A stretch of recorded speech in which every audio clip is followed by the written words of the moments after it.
Good morning and welcome to the 30th meeting of the Finance and Constitution Committee. The only item on our agenda today is to take Stage 2 consideration of the UK withdrawal from the European Union Continuity Scotland Bill. And joining us for the committee today are Mike Russell MSP, who is the Cabinet Secretary for Constitution, Europe and External Affairs, and Mike Rumbles and Liam MacArthur, both MSPs, both of them who have lodged amendments to the bill. And I welcome everyone.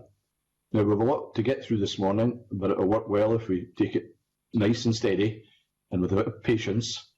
Can I remind members, when I call you to speak, just take a wee breath before speaking, allow your microphone to be switched on. Also remind members that they can request to speak by tapping R in the Blue Jeans chat function once I get to the relevant group.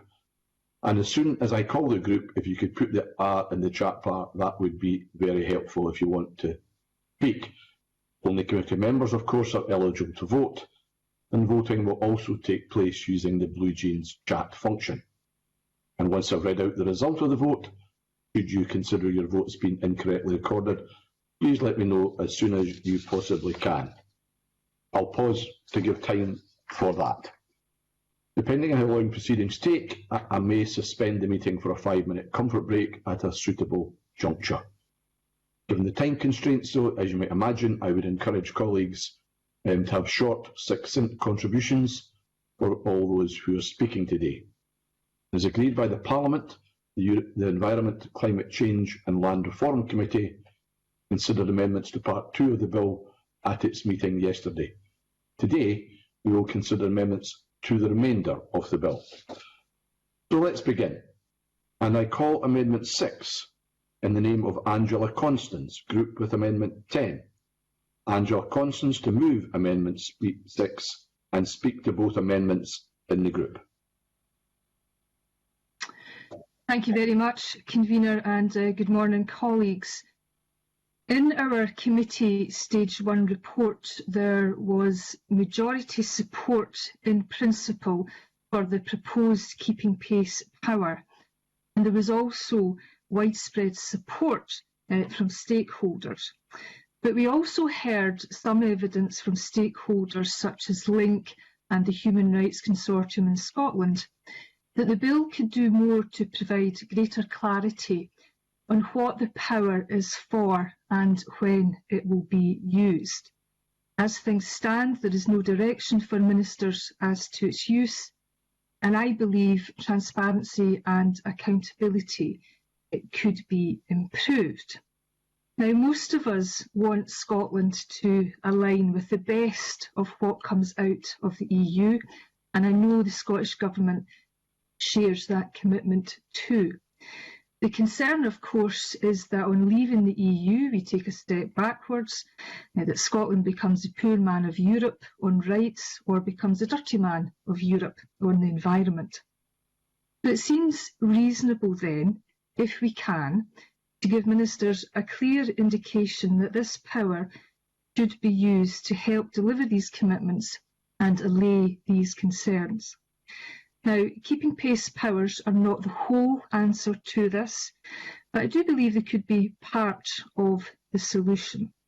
So putting such a purpose in the bill would also provide more certainty and predictability and clarity for business, public agencies and others. Of course, we do need to be careful to ensure that putting a purpose in the bill keeps the flexibility that is needed to deal with future uncertainties. And I agree with the committee's Stage 1 observation that making the power into a simplistic duty would be inflexible and inoperable. But I think we can achieve both flexibility and clarity in this bill if we work hard to strike the right balance. The Amendment 6 seeks to provide that clear sense of direction in the form of a statutory purpose that ministers must seek to achieve in their use of the power, and please note that it does not limit its use for other reasons.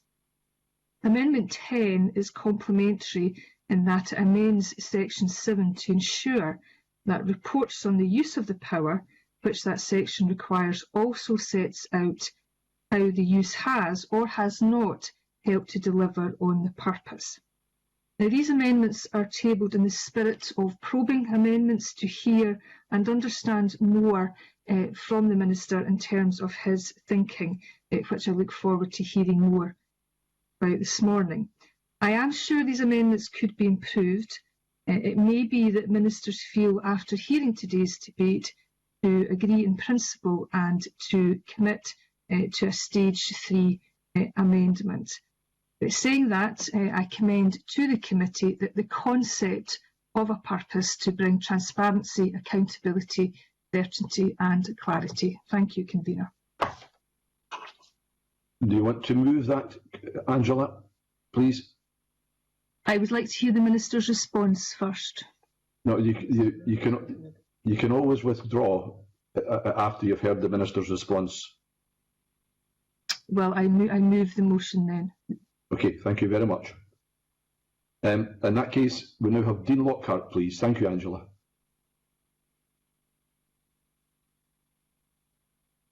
Thanks very much, Convener. Amendments 6 and 10 do raise a number of concerns about the keep pace provisions in the legislation. These amendments and the powers in Section 1 of the bill would allow Scottish ministers to keep pace with future EU laws in relation to which they've had no influence or input, and to do so without any scrutiny from Parliament or consultation with key stakeholders. This would mean that the Scottish Parliament becomes a passive rule taker across a number of key sectors of the economy, and those future EU laws may not be appropriate for the particular needs of sectors in Scotland. We believe this would also create further regulatory divergence with the rest of the UK, and we heard evidence from key stakeholders such as the NFUS that the UK market is the single most important market for their produce, with more than 60% of their products going to the rest of the UK. By keeping pace with some but not all future EU laws, because it's going to be impossible to keep pace with all future EU laws coming through in the future, this would create a myriad of different regulations for Scottish companies that to comply with, which would increase the cost of doing business and the complexity of doing business. We agree that Scotland and the rest of the UK could have, and indeed do have, some of the highest standards in the world in these areas, and we think that should be the case going forward, but we don't believe this legislation and giving unprecedented powers to Scottish ministers to pass secondary legislation without scrutiny or consultation is the best way to achieve that. So for those reasons, Convener, we are unable to support Amendments 6 and 10. Thank you. Thank you, Dean. Patrick Harvey, please. Thank you, Convener. I very much welcome these amendments from Angela Constance. And if, as she says, they are intended as probing amendments, if they're not pressed to the vote today, I think it's important to say very clearly something very much like this needs to be passed stage 3.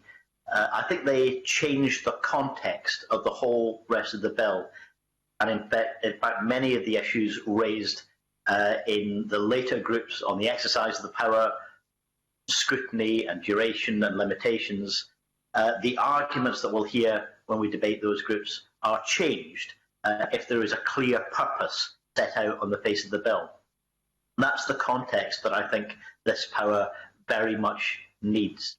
So I welcome the amendments, and if I hadn't seen amendments like those from Angela Constance in this group and from Liam MacArthur in a later group, by the time the deadline arrived, my amendments would have been more substantial. I think both of these deal with very substantial matters. I think it's telling that it's only a few minutes into our discussion before we've heard the rather bogus argument about being a rule taker. It's important to say once again on the record that Scotland and the UK's inability to influence discussions at European level about what European rules and regulations will be is not the result of Scottish government policy. It's the result of UK government policy in pursuing Brexit in the way that they've done. That changes nothing about a judgment on the value of maintaining those high European regulatory standards. I believe strongly in those values, and I think this This amendment captures the objectives that I think most of us across most of the political spectrum, including part of the Conservative Party, share. There are those who don't share the view that we should maintain high regulatory standards. The purpose of Brexit for them is a race to the bottom. I think we should say very clearly on the face of the bill what our purpose is. We know it isn't shared by the UK government, but we should say very clearly in this bill that we stick to that purpose. And if this isn't passed at stage 2, something very like it must be passed at stage 3. Thank you, Patrick. Alec Rowley, please.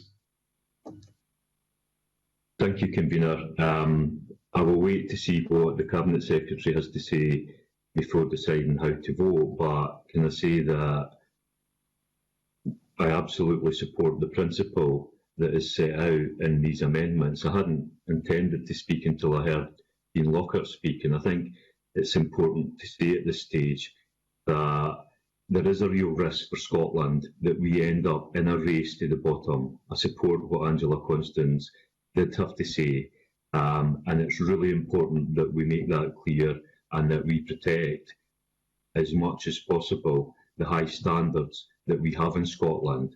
I really don't believe that the UK government, with the legislation that is brought forward so far in terms of the Internal Market Bill, does support the highest standards, and it is a great threat to the future of Scotland. So the principle I support, and I look forward to hearing what the Cabinet Secretary has to say. Thank you. And we'll hear from the Cabinet Secretary right now. Thank you, Alec. Cabinet Secretary.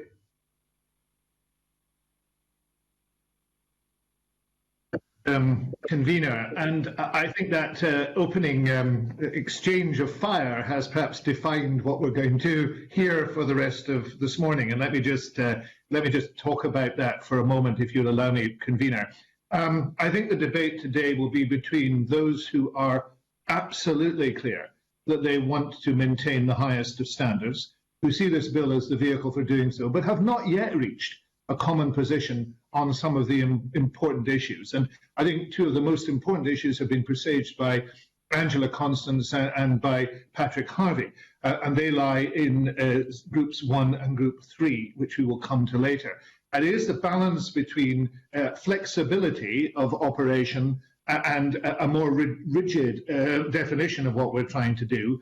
And it is essentially trying to secure, and I think we're united in this, appropriate and effective power for the Scottish Parliament, but ensuring there's appropriate and effective scrutiny and engagement of the Parliament and the wider Scottish society as we go forward. And that's where I find myself. So today, I think we will probably not come to a completely common mind on sections 1 and 3, but I hope that between now and stage 3, we will be able to do so. And I want to make that commitment explicit at the very beginning. And that's what I aim to do.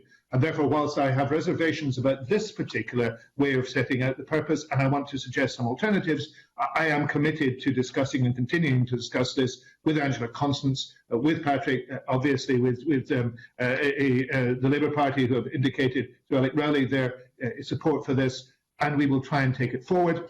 I'm afraid I have to reject what we've heard from Dean Lockhart. I believe there are a number of amendments being brought forward to this bill which are wrecking amendments, which are designed to not allow this bill to operate effectively, and I will say so when I see those, but I also hope that Dean Lockhart will not go back and simply fight the internal market, fight the Brexit fight. He will try and look at the needs of Scotland, and the needs of Scotland to have the highest regulatory powers and operate them as well as we can. So, with that in mind, Convener, let me say that I think that we do not have in the Scottish Government a monopoly on ideas in relation to how this power may be used, but I would suggest that there are 3 points we need to look at to define how we use these powers and how the bill sets them out. One is to have a policy statement on the use of the power, to have a forward look to make sure we're always scanning the horizon, degree of framework for the involvement in Parliament. And in terms of the policy statement, I say myself that I prefer Tom Arthur's amendment, which we'll debate in Group 3. That requires a statement of the policy and the factors to be taken into account when deciding whether to use the power over the whole spectrum, It would not be a policy statement that's published once and forgotten about. It would be a live document that would continue to change and improve, and it would ensure that we work with key stakeholders. And I think those things are in Tom Arthur's amendment, but they may not be perfect yet, and we need to do some work of them. The second element of the approach would be to make sure that there was a forward-looking. We were always looking at the potential uses of power, not just in an initial forthcoming period, but in relation to EU legislative proposals which might still be at an early stage of development. And there'd be an opportunity for the Parliament to help shape the government's priorities for engagement with the EU. And the third element would be that framework for involving the Parliament and the wider stakeholders in Scotland. The forward-looking report would be one element of it. There would be other elements in it to make sure that the appropriate parliamentary scrutiny procedure was put in place. And Section 3 deals with that particularly. So I want to make sure that we move forward with both those ideas, the ideas in Section 1 and the purpose, the ideas in Section 3 in terms of how we do that. And if we can do that over the next month or so after this stage, then I think we'll get to a better bill. There are some technical concerns in this particular amendment that worry me too. The list is non-exhaustive. It requires ministers to exercise the power in certain ways, but it remains silent on others. It could lead to a skewing of priorities. I'm also concerned that the wording in Amendment 6 around maintaining and advancing standards is problematic. It will mean different things to different people, and I'd like to be more specific so that opportunity to damage the bill, which will be taken by its enemies, is not exploited. And I want to know what action will be required of ministers in a situation where advancing one right or standard might directly reduce or conflict with a different standard. And I think we need to consider whether there is in this wording an inherent contradiction which we can get rid of. So I would like the member not to press this amendment. I am very clear that we have work to do on purpose and on implementation. When we come to Section 3, I think there are elements of Liam MacArthur's proposal, there are elements of Patrick Harpy's proposal, and there are elements of the proposal that's coming from Tom Arthur that can all be brought together. If we dovetail that with consideration of the ideas that Angela Constance has brought here, I think we'll end up with a better bill. So if Angela Constance does not move this, then I make the commitment to include this and those considerations and those discussions, as I shall do at Section 3 as well. Thank you, Cabinet Secretary. Angela Constance, can you wind up, please, and indicate whether you want to press or withdraw at this stage? Thank you, Convener. I mean, I stressed from the outset that what I'm interested in is practical legislative tools to guard against regression. I don't want inflexibility in dealing with the uncertainties of leaving the European Union, which of course we're leaving against our will. I am in general terms in favour of purpose clauses in domestic legislation. I do think they have a value. But I have listened to what the Cabinet Secretary has said about a united way forward, certainly amongst those of us with progressive voices. And given that there are a number of progressive voices interested in this area, it's not just myself, I am therefore content not to press the amendments at this point in time. Okay, well, Angela Constance has said she seeks to withdraw amendment number 6. Does any member object? If so, can you please type N in the chat bar?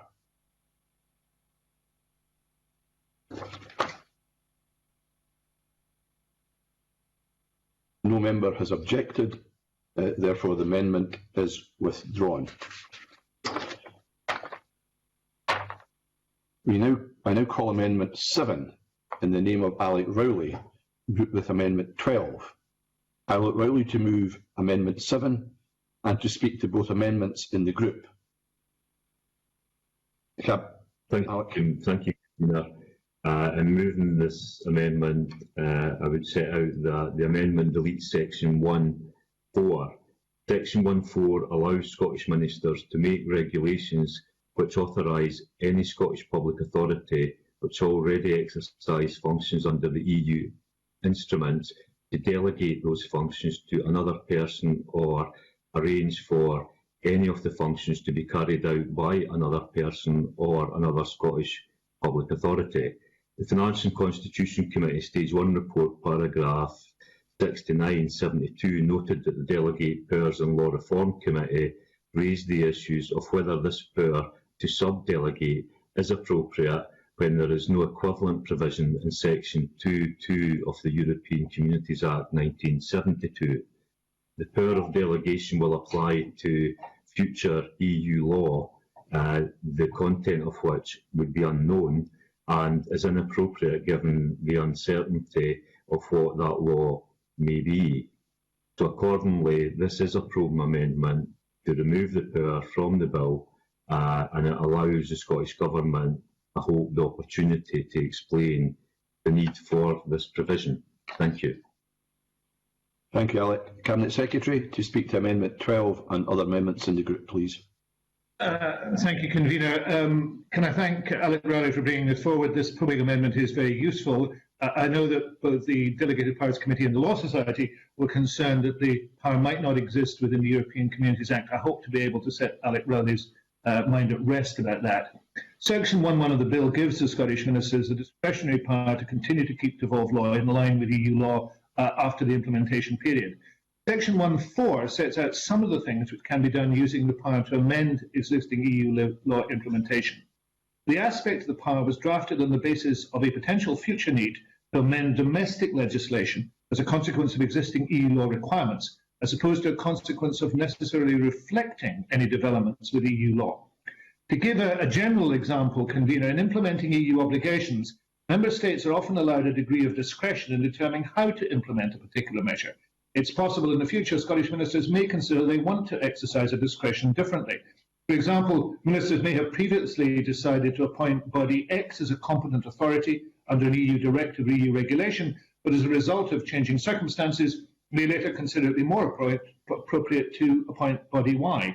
The power under Section 4 is about enabling Ministers to make such a refining provision without the need for primary legislation. And that sort of provision does exist elsewhere. For example, it's recently been taken forward under the Draft Feed Transfer of Functions Miscellaneous Amendment Scotland Regulations 2000, laid in draft in Parliament on 9th of November, using the power under the European Communities Act. That draft SSI transfers competent authority functions under EU law from local authorities to Food Standards Scotland in the field of enforcement of animal feed law in Scotland. The SSI also takes powers to administratively sub-delegate those functions to certain local authorities where appropriate. And that is the sort of provision which could be made in accordance with Section 1.4 of the bill. If the section is deleted and no other delegated powers are available, this would mean that primary legislation would be required to take this sort of provision forward, which I think we would all agree wouldn't be a good use of parliamentary or government time. For those reasons, I don't think that Amendment 7, whilst it's useful to probe it and to discover whether there is precedent and support for it in legislation, is appropriate. And therefore, I'd ask Alec Rowley not to press it to a vote now that I've laid out what the situation is. Convener, Amendment 12 in my name is a minor and technical amendment being brought forward solely for the purpose of clarifying the intended effect of Section 1.5c. Section 1.5 enables regulations under Sections 1.1 make provision for the charging of fees or other charges in connection with the carrying out of a function conferred on a Scottish public authority by virtue of regulations made under Section 1.1. The amendment makes it clear that the ability to sub-delegate provided for at Section 1.5c only relates to that specific power to make fee charging provision and not to any other aspect of the power to make regulation under Section 1.1, and I would therefore move Amendment 12 and ask the committee to support. Thank you, Cabinet Secretary. Can we now hear Dean Lockhart, please? Thanks very much, Convener. Very briefly, we will support the Cabinet Secretary's Amendment 12. With respect to Alex Rowley's Amendment 7, we share his concerns about the uncertainty surrounding what this power may mean in the future, given that we don't know what future EU laws will be kept pace with. I think that was one of the concerns the Law Society of Scotland raised as well. I hear what the Cabinet Secretary said about equivalent provisions in other legislation, but I remain unconvinced that his explanation addresses this issue. So I'll wait for Alex Rowley to see whether or not he presses this amendment. Thank you. Thank you, Dean. Patrick Harvey, please. Thank you, Convener. Just very briefly to say I was open to hearing Alex Rowley's rationale for this, and I think it would be a serious concern if the power in this section that he's trying to delete was to be something permanent. But I think the Cabinet Secretary has indicated the kind of scenarios in which it might be used, and I think I'm satisfied with the discussion that's taken place already. Thank you. Thank you, Patrick. Alec Rowley to wind up and to press or withdraw, please. Convener, I hear what the Cabinet Secretary's said. I would want to look at that further because I think the concern is still there, and I reflect on what the Delegate Birds and Lawn Committee did say. So at this stage, I would intend not to move, and if there is a concern, once I've looked at it again, it can always come back at stage 3. So I'll not press today, Convener. Thank you, Alec. Alec Rowley is seeking to withdraw amendment number 7. Does any member object? If so, please type N in the chat bar.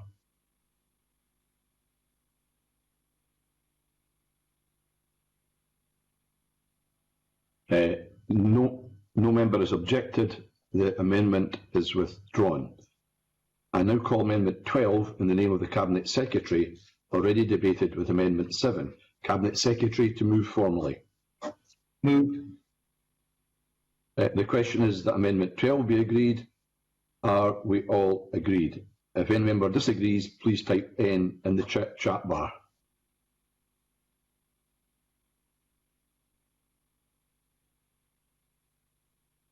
The question is then, well, we're agreed, sorry, but that is agreed. That's Amendment 12. The question is then that Section 1 be agreed. Are we all agreed?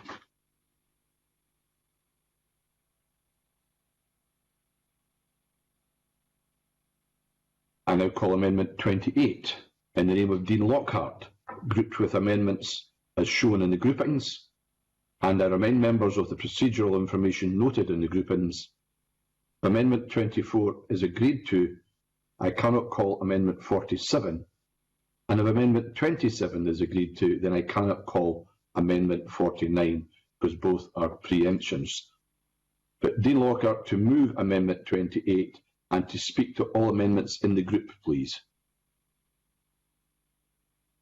Thanks very much, Convener. My Amendment 28 provides for Scottish ministers to prepare and lay before Parliament a statement of the criteria to be determined in terms of whether to exercise the Section 1 keeping pace powers before the power is used for the first time.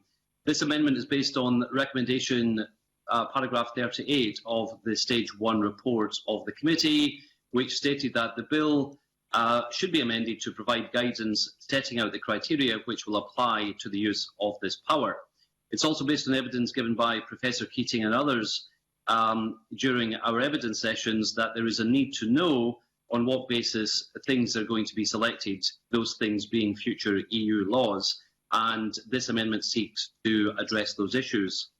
Amendment 11 in the name of Liam MacArthur covers similar ground and requires Scottish ministers to publish a strategy in relation to the use of keeping pace powers, and we will support this amendment. Tom Arthur's Amendment 41 also provides for Scottish ministers to publish a statement of their policy, taking into account the factors that they will take into account when considering the use of Section 1 powers. However, my personal preference is the combination of my Amendment 28 and Liam MacArthur's Amendment 11, because they do cover similar ground, but Amendment 28 and Amendment 11 go further. In relation to my Amendment 46, I'm proposing this on behalf of the Law Society of Scotland. The amendment requires additional information to be included in the Scottish Government reports relating to the circumstances in which the keeping pace power is not exercised. Again, concerns were raised during Stage 1 evidence that there was no provision in the bill to provide for Scottish ministers to publish details in relation to legislation they decide not to follow in the future, and this amendment addresses those concerns by requiring the Scottish Government report to set out the circumstances in which the Section 1 powers are not exercised in the future. In relation to Patrick Harvey's amendments 44 and 45, we will support those amendments in relation to additional reporting requirements. Amendment 24, in the name of the Cabinet Secretary, preempts Amendment 47 and 48 in the name of Patrick Harvey. We prefer Patrick Harvey's amendments 47 and 48, which shorten the reporting period from 1 year to 6 months, and also provides for earlier and more frequent reporting requirements to Parliament. We also prefer Patrick Harvey's Amendment 49 to the Cabinet Secretary's Amendment 27, which we believe seeks to dilute the reporting provisions in the bill. However, we will support the Cabinet Secretary's Amendment 23 and welcome his intention to set out how he will use these new powers in the future. And we will also support the Cabinet Secretary's Technical Amendment 26. Thank you, Convener. Thank you, Dean. Dean, you need to move that amendment as well, 28. I move my amendments 28 and 46. 40, the other one later, but 28 you've done just now, that's fine. Tom Arthur to speak to Amendment 41 and other amendments in the group, please. Thank you, Convener. I move Amendment 41 in my name. There has been much discussion throughout scrutiny of this bill about the need for Parliament to be cited on the potential uses of the power to align. I think all of us who support the principles of the bill are agreed that there is a need to ensure this happens, including the Government, and I thank the Cabinet Secretary for working with me on this amendment. There have been different suggestions as to how we might make this happen, but the danger in writing these into great detail on the face of the bill is that, however well-intentioned that approach might be, it ends up creating a restrictive provision which does not function properly, or which ends up overburdening both Parliament and Government. This amendment seeks to get to the heart of the matter and to do so in a way that is proportionate. What we are concerned with is understanding the Government's intentions. We want to know how it will approach questions of alignment, the factors it will take into consideration, and to be able to measure its actions against that framework. This amendment therefore requires Ministers to publish a statement of its policy on the factors to be taken into consideration when considering the use of the power to align at Section 1(1). It deliberately does not go into specific detail about the precise contents of that statement because the last few years have shown us anything, it is that circumstances can change and can change quickly. What seems like a pressing issue today might well be a footnote tomorrow and vice versa. For that reason, it also allows the Government to amend its policy statement whenever it is appropriate to do so and does not tie it to any particular periods of time. I appreciate that the Cabinet Secretary has indicated that he is very happy to agree a way of working which gives Parliament an early involvement in consideration of any potential alignment, and I see this policy statement as being part of that process. I know that colleagues will not be shy in letting Government know if they do not think its approach is right, and the policy statement required by this amendment is a key means of facilitating that, but in a way that does not tie the Parliament up in overly bureaucratic processes. So in conclusion, Convener, I see this amendment as a proportionate response to the concerns raised that will allow Parliament to be cited on the Government's intentions, but in a way that does not render the bill inoperable. So on that basis, I would ask colleagues to support the amendment in my name. Did you move it, Tom? No, didn't. Yes, Convener. You don't need, because you don't need to. We're not at the moving stage. Apologies. Liam MacArthur, can I welcome you to our meeting and ask you to speak to Amendment 11 and other amendments in the group.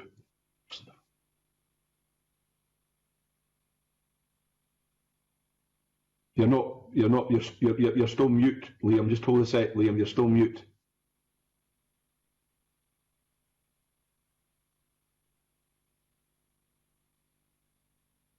We'll just hold on, Liam. You're not quite there yet.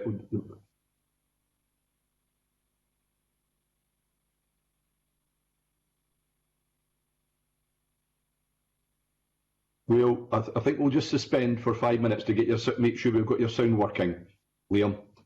We'll come back in 5 minutes.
1, 2, 3, 4, 5, 6, 7, 8, 9, 10.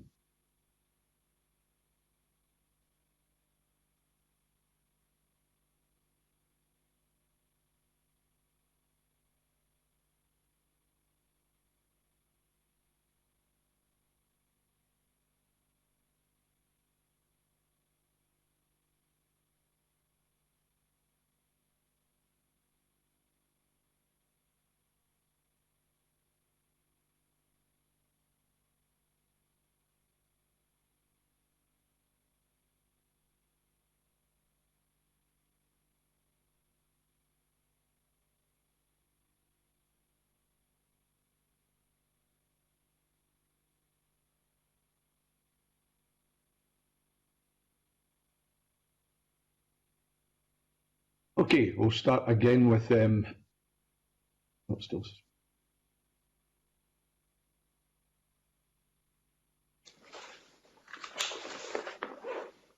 Okay, we'll start again. Liam MacArthur, welcome to the meeting of the Finance and Constitution Committee.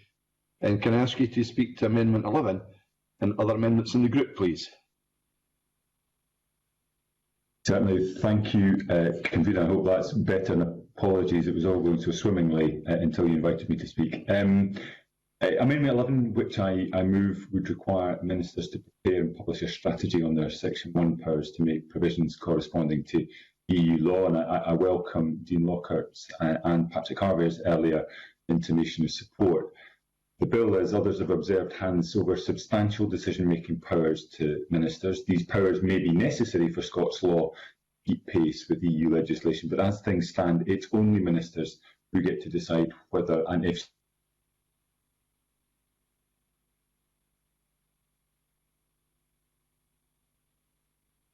Okay.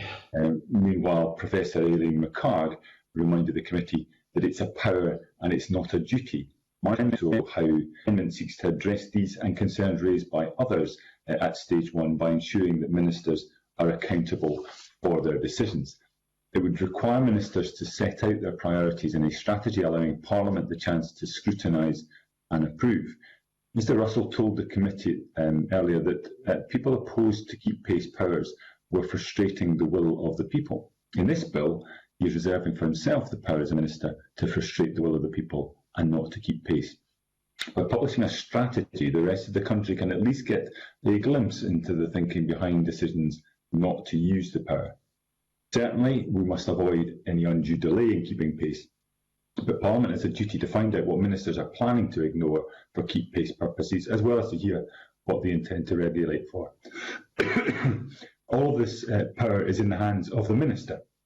As of today, they are ministers in a minority government who would have monopoly powers to trigger a keep pace power. It seems reasonable to me, therefore, that they are held to account, but as this amendment does, are held to account in advance. I look forward to hearing what other members of the committee have to say, as well as the Cabinet Secretary. But thank you very much, Convener. Thank you, Liam. Cabinet Secretary to speak to Amendment 22 and other amendments in the group, please. Thank you, Convener. Can I thank members for lodging their amendments? And I just want to make it clear and to repeat what I said at the outset. I am keen in this section and in the first section we find a way forward together. So I'm not going to indulge in name-calling or exchanges with any members. And I think what we should try and do is to find a way to make this work for everybody. So I accept that what we've got so far isn't right or enough, and let's see if we can get something better between now and stage 3. Now, I have listened to members' views on the need for greater clarity. I've brought forward amendments 22 to 27. The government supports Amendment 41 in the name of Tom Arthur. I believe that there are problems with the approach of Mr McCarthy and Mr Harvey, which I would ask them not to press theirs, but to be part of trying to get, and I make this commitment, a better set of amendments together for stage 3. I do not support Dean Lockhart's amendments, and one of them in particular, I think, essentially, whether it's intentional or not, would by and large wreck this process. So let me just start out with the factors that will apply to any decision to use the powers. Now, I agree with those, such as the Faculty of Advocates, who suggested that attempting to define criteria in the bill would be an impossible task. So we need to have a thoughtful way to make sure that we know what the bill is for, and that the power to use it is being effectively scrutinised.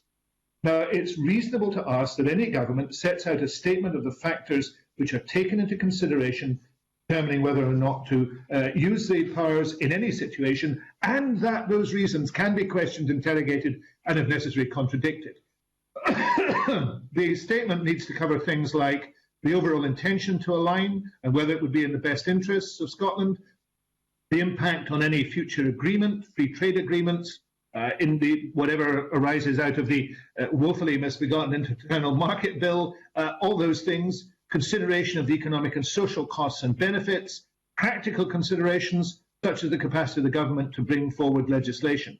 And crucially, and this is where I prefer Tom Arthur's amendment to Mr. Lockhart's very much, is expect that the statement will need to be amended, possibly frequently in its early days, as developments in these areas continue to unfold. And the government must be open to that process and to listening to feedback from Parliament and others. Now, Tom Arthur's amendment specifically provides for such a statement to be revised from time to time, and that's necessary given the uncertainty which exists around some of these factors. There needs to be flexibility in uncertain circumstances not of our making. Now, Amendment 11, in the name of Liam MacArthur, is broadly in line with those terms of Amendment 41, and I welcome that.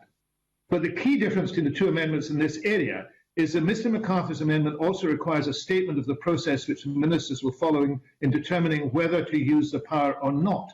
Now, I'm keen to engage with the Parliament, and I would want to arrive at a situation that we all understood why it was being used, but to go substantially further than that adds greatly to the burden. Let me look at the forward-looking report, which ministers set out their intentions, Amendments 22 and 23 in my name address, as do Amendments 11 in the name of Liam MacArthur, and Amendments 44 and 45 in the name of Patrick Harvey. Now, I think we all agree that there should be a forward look, that the Parliament should have greater visibility and knowledge of ministers' intentions and should be able to scrutinise them. That's why I've lodged Amendments 22 and 23. But the key difference between those amendments and the amendments proposed by Patrick Harvey and Liam MacArthur is that, as required by Amendments 22 and 23, the forward-looking aspect would not relate specifically to a fixed time period, but would be wider. And the problem with requiring a report which sets out a very specific plan, a time period, is that the government will already have been engaged in making decisions on it.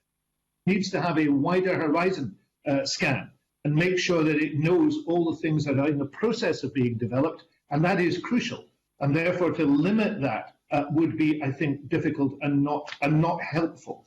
So those are other reasons why I think Tom Arthur's approach and my approach is a better approach.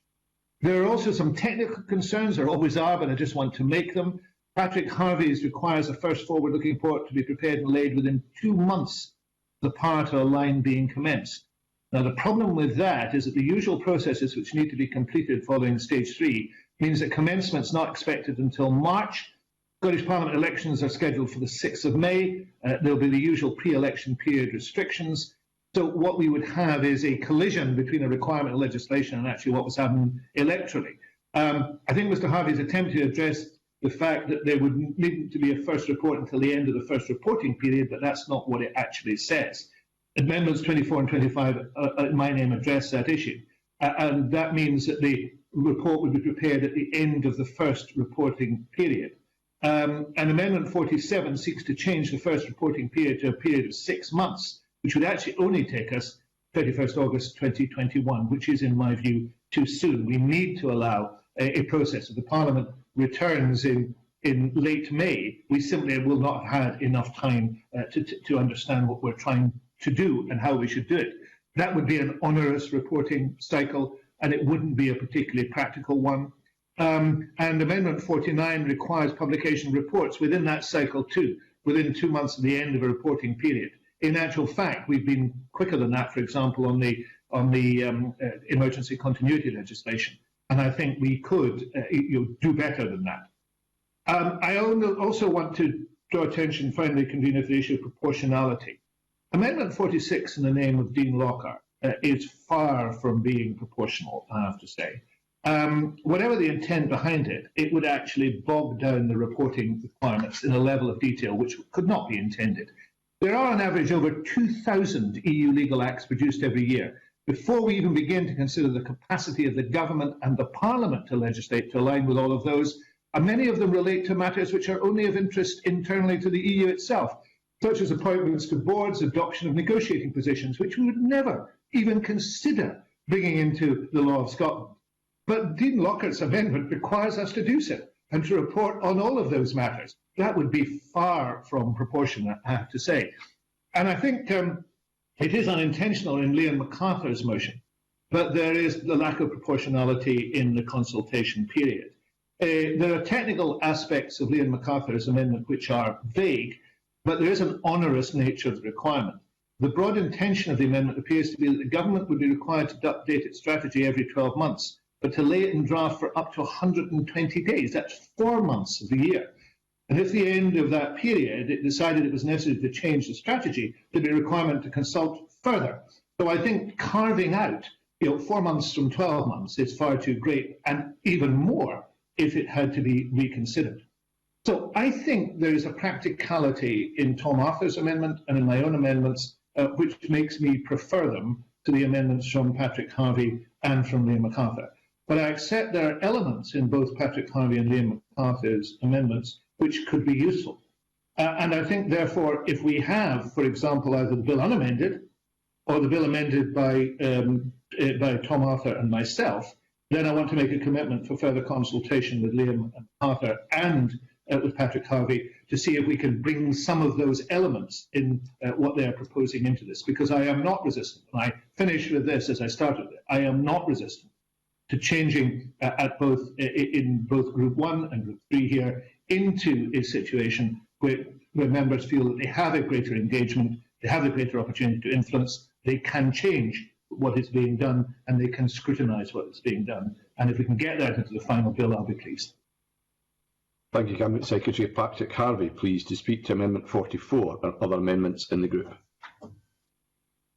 Thank you, Convener. We clearly have quite a complex, interconnected set of issues under consideration, not only in this group, but as I said earlier, in relation to the wider context, whether we have purpose eventually on the face of the bill, changes some of the issues under discussion in this group. And I don't think that we have amendments before us in any combination which can represent the final position and the bill as we should ultimately pass it. That being said, it might be sensible for the committee to pass something that the government doesn't like, rather than only those which it does like, in order that the government has a practical requirement to try and reach some agreement proactively before stage 3, rather than playing a more defensive game. Amendments 28 and 41 do more or less the same thing. They place a requirement on the government to produce a policy, to tell us its position, rather than to seek parliamentary approval for its position. That's the fundamental weakness of both Amendment 28 and 41. 41 also makes it clear that the government doesn't need to even tell us its position before using the power. So I think neither of these achieves what we need to achieve, which is some parliamentary accountability for the decisions that are going to be made, rather than merely reporting.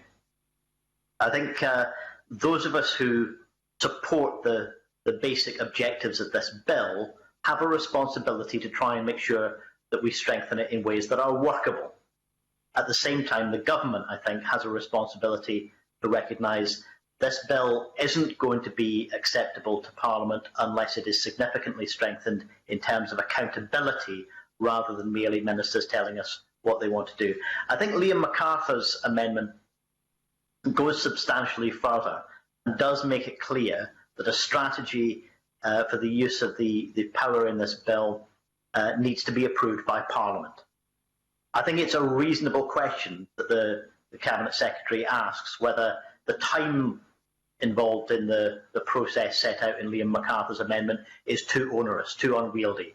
And I think it might be possible to refine this and achieve what Liam MacArthur is looking for, but without the extremely time-consuming aspects that are that are currently in there. So I do think that this needs some further work, but that again, like Angela Constance's amendments, something very much like this needs to be passed at stage 3. I want to touch on my own amendments. I've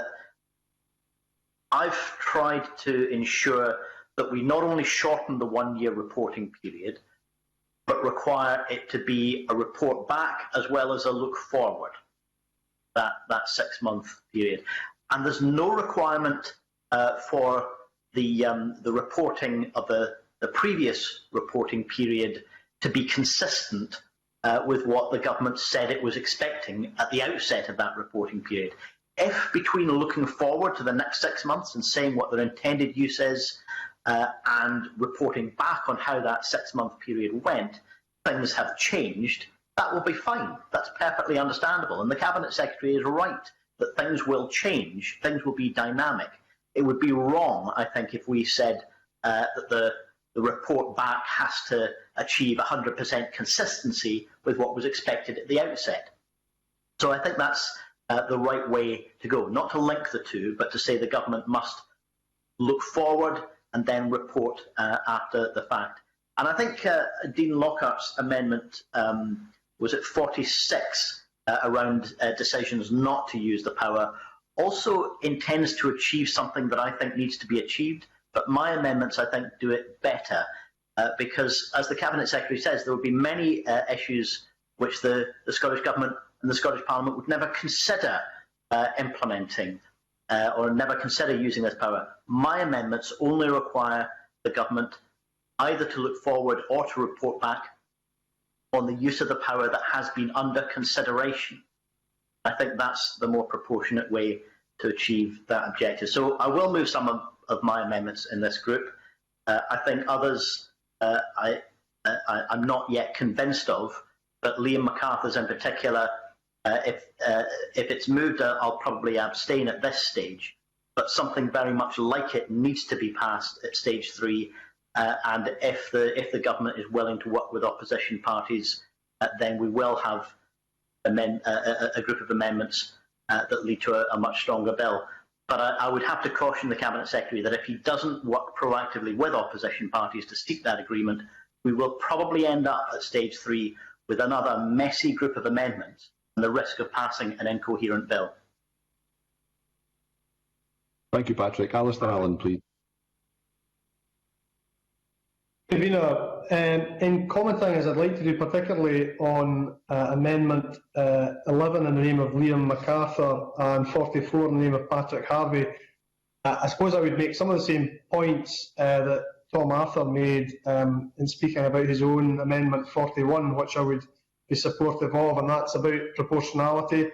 On Liam MacArthur's Amendment 11, I do understand the motivations behind it, can sympathise with the need to publish timorously a strategy, but as others have pointed out, with 2,000 or so EU directives, I'm not convinced that this particular amendment would be a proportional approach.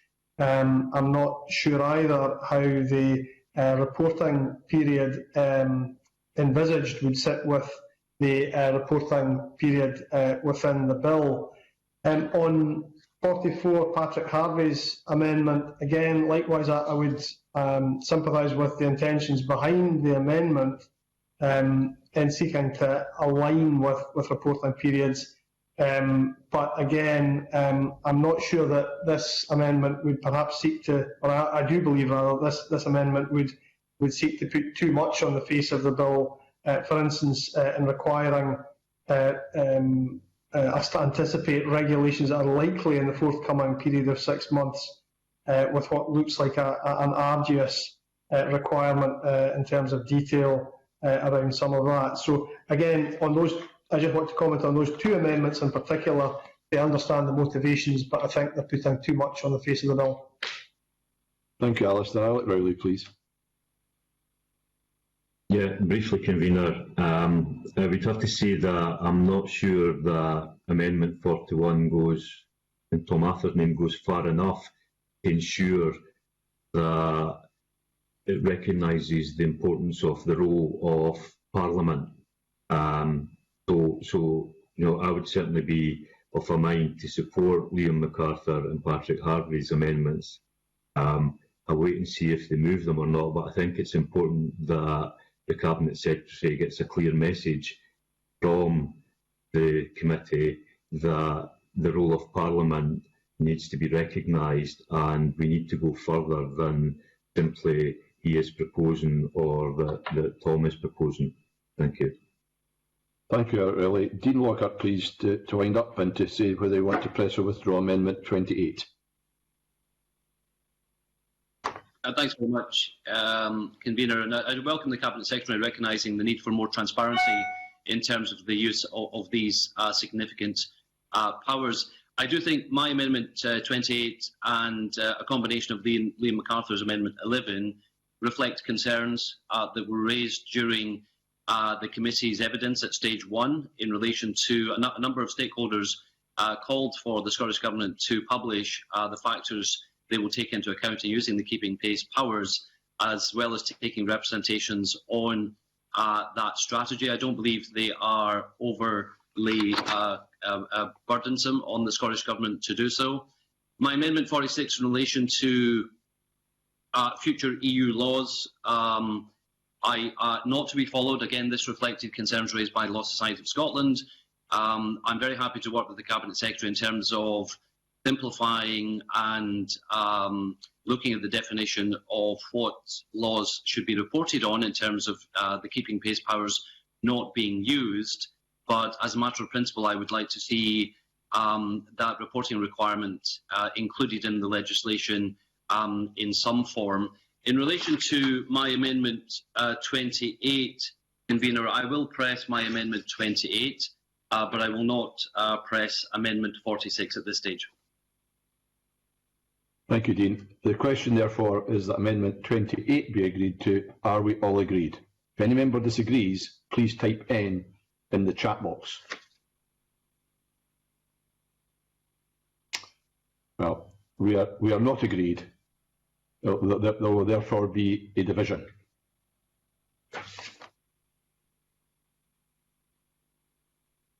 Can I therefore ask those members who are voting for the amendment to put Y into the chat bar?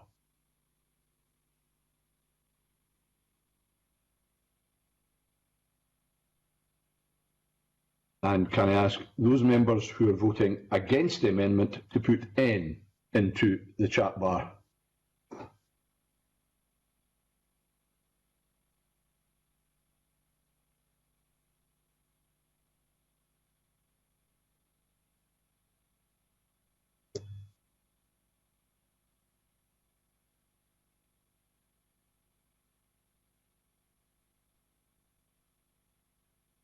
Can I ask any member who wishes to abstain to put an A into the chat bar?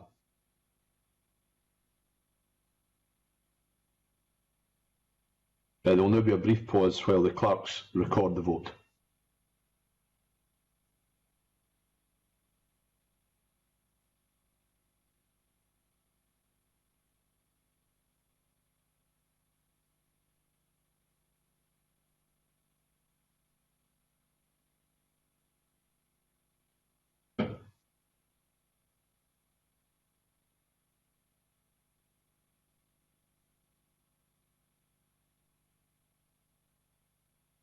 Okay, those agreed: Murdo Fraser, Dean Lockhart and Alexander Burnett.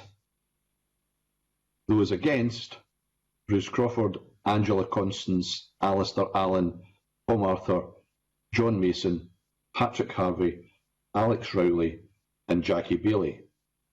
The result of the vote, therefore, is 3 for, 8 against and no abstentions. Therefore, the amendment is disagreed to.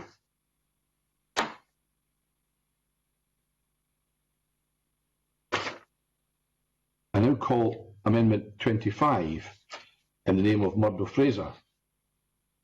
Sorry, 29, apologies. 29 in the name of Murdo Fraser, grouped with amendments as shown in the groupings.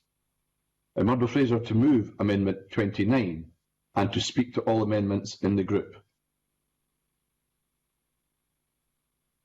Thank you, Convener, and good morning, colleagues. I have three amendments in this group, amendments 29, 32 and 34, which all approach from a similar angle and seek to clarify the use of the Section 1, Subsection 1, keeping pace powers. And I don't think any of my amendments have a substantial policy impact.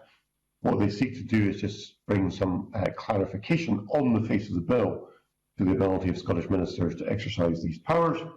And my colleague Dean Lockhart will speak in a moment to the other amendments in the grouping.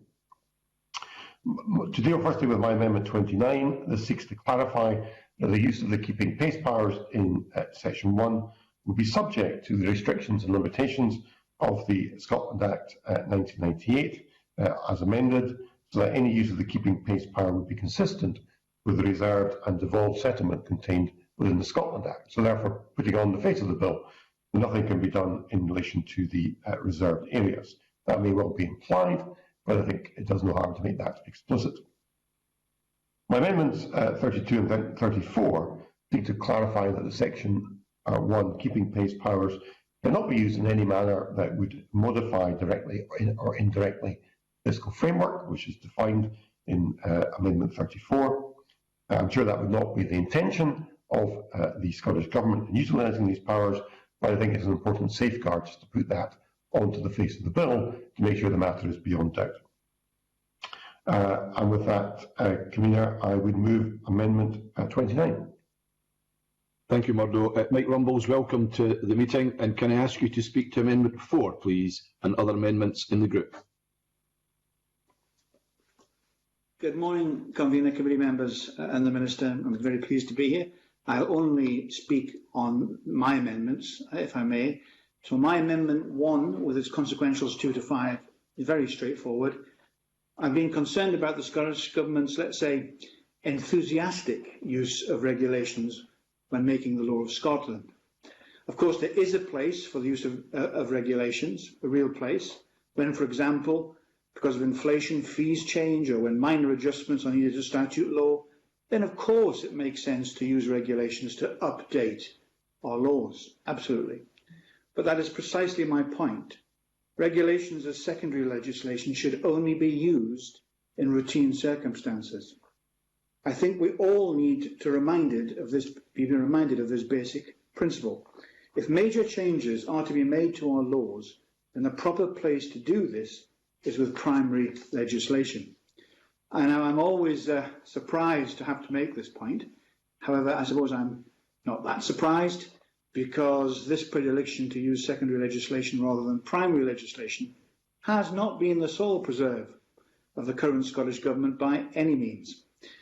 Mike Russell, the Minister, I hope, will remember, if he casts his mind back far enough, that both he and I often railed against ministers in the Labour Liberal Democrat coalition government from using secondary legislation instead of primary legislation, when primary legislation was far more appropriate. I do remember when Mike Russell was a rather articulate and vocal advocate for using secondary legislation appropriately. Governments of whatever colour, of all colours, seem to find it incredibly convenient to use regulations when really they should be using primary legislation. The single purpose of Amendment 1 and my 4 consequential amendments, the single purpose, is to limit the power of Scottish ministers to using regulations for the purposes for which they were intended. It's been my experience ever since I was first elected to the Scottish Parliament 21 years ago, as Bruce, you were, that the Scottish ministers of all colours don't like to have their powers limited. It's a truism, isn't it? So the purpose of Amendments 1 and its consequentials 2 to 5 are simply to exclude the major provisions of Section 4 from changes by regulations, ensuring that if and when changes are needed, they are changed by primary legislation. And that's why Section 2 needs to be added to. These changes are abolishing a function of an EU entity or public authority, changing that function, creating or widening the scope of a criminal offence, creating or amending a power to legislate. Now, I trust that members of the committee will agree that these issues are major issues. And that being the case, primary legislation should be used, not secondary. It isn't enough to imply, as it does in the bill, that these issues are important. The Minister believes they are. Why? Because they're to be dealt with by the affirmative procedure, not the negative procedure. So if he believes that, everyone must recognise that the Minister accepts that they are important. I think the Minister, if I may say so, needs a gentle nudge. And we need to gently nudge him away from the affirmative procedure in secondary legislation to where they should be dealt with in primary legislation. One final point, if I may, Convener. If there's an objection to removing these important issues from the secondary to primary legislation because of time restraints, then let me put any such concerns to rest. All of us know, all too well, don't we, that the EU moves very slowly indeed. If the EU wanted to change any of these major issues I've highlighted in my amendments, then it will certainly take many months, if not years, to change them. Plenty of time for Scottish ministers to see through primary legislation in the Scottish Parliament. That's where it should be. I hope that members of the committee will recognise that any argument against my amendments on the grounds of the need for speed and flexibility from the Scottish Government simply really doesn't hold water. Convener, this is not, I want to emphasise this, it's not a party political issue. It really isn't. It's about simply making sure that we use secondary legislation for the purposes for which it is intended. I've made the case for my Amendment 1 and its consequentials. I hope the Minister accepts it and accepts the spirit in which I've argued for it. And I hope that committee members will see its validity too. Thank you very much, Convener. Thank you, Mike Rumbles, and thank you for reminding me I've been here for 21 years. I guess that makes me a veteran like yourself. Dean Lockhart to speak to Amendment 30 and other amendments in the group, please. Thanks very much, Convener. My amendments 30 and 31 prevents the use of the keeping pace powers by Scottish ministers in circumstances where secondary legislation with no or limited parliamentary scrutiny could otherwise be used to implement significant new policy proposals that have no equivalent in retained EU law, or make provision that requires a significant change to Scots law or Scottish Government policy. These are not in any way intended to be wrecking amendments. These amendments are, I believe, entirely reflect evidence heard at the committee. For example, paragraph 68 of the committee's report recommends the Powers and Law Reform Committee's view that primary legislation is the most appropriate vehicle for domestic law to implement significant new policy proposals that have no equivalent in retained EU law. And my amendment reflects that wording. Amendment 31 also reflects concerns expressed by the Law Society, Faculty of Advocates and others that the bill as currently drafted provides inadequate powers for the Parliament to scrutinise substantial policy changes or significant changes to Scots law. As a matter of general parliamentary principle, I agree with what Mike Rumbles has just said. It's not appropriate for Scottish ministers to have these significant powers to introduce significant changes to policy or major changes of Scots law without parliamentary or stakeholder scrutiny. And that's why we will, in respect of Mike Rumbles' Amendments 1 and 4, which seek to remove a list of significant provisions from being subject to the requirements of the affirmative procedure, and instead remove these provisions entirely from the keep pace powers. We will be supporting Mike Rumbles' Amendments 1 and 4 for those reasons. With respect to the Cabinet Secretary's Amendments 13 and 14, we will be happy to support those amendments. Thank you, Convener. And I move my Amendments 30 and 31.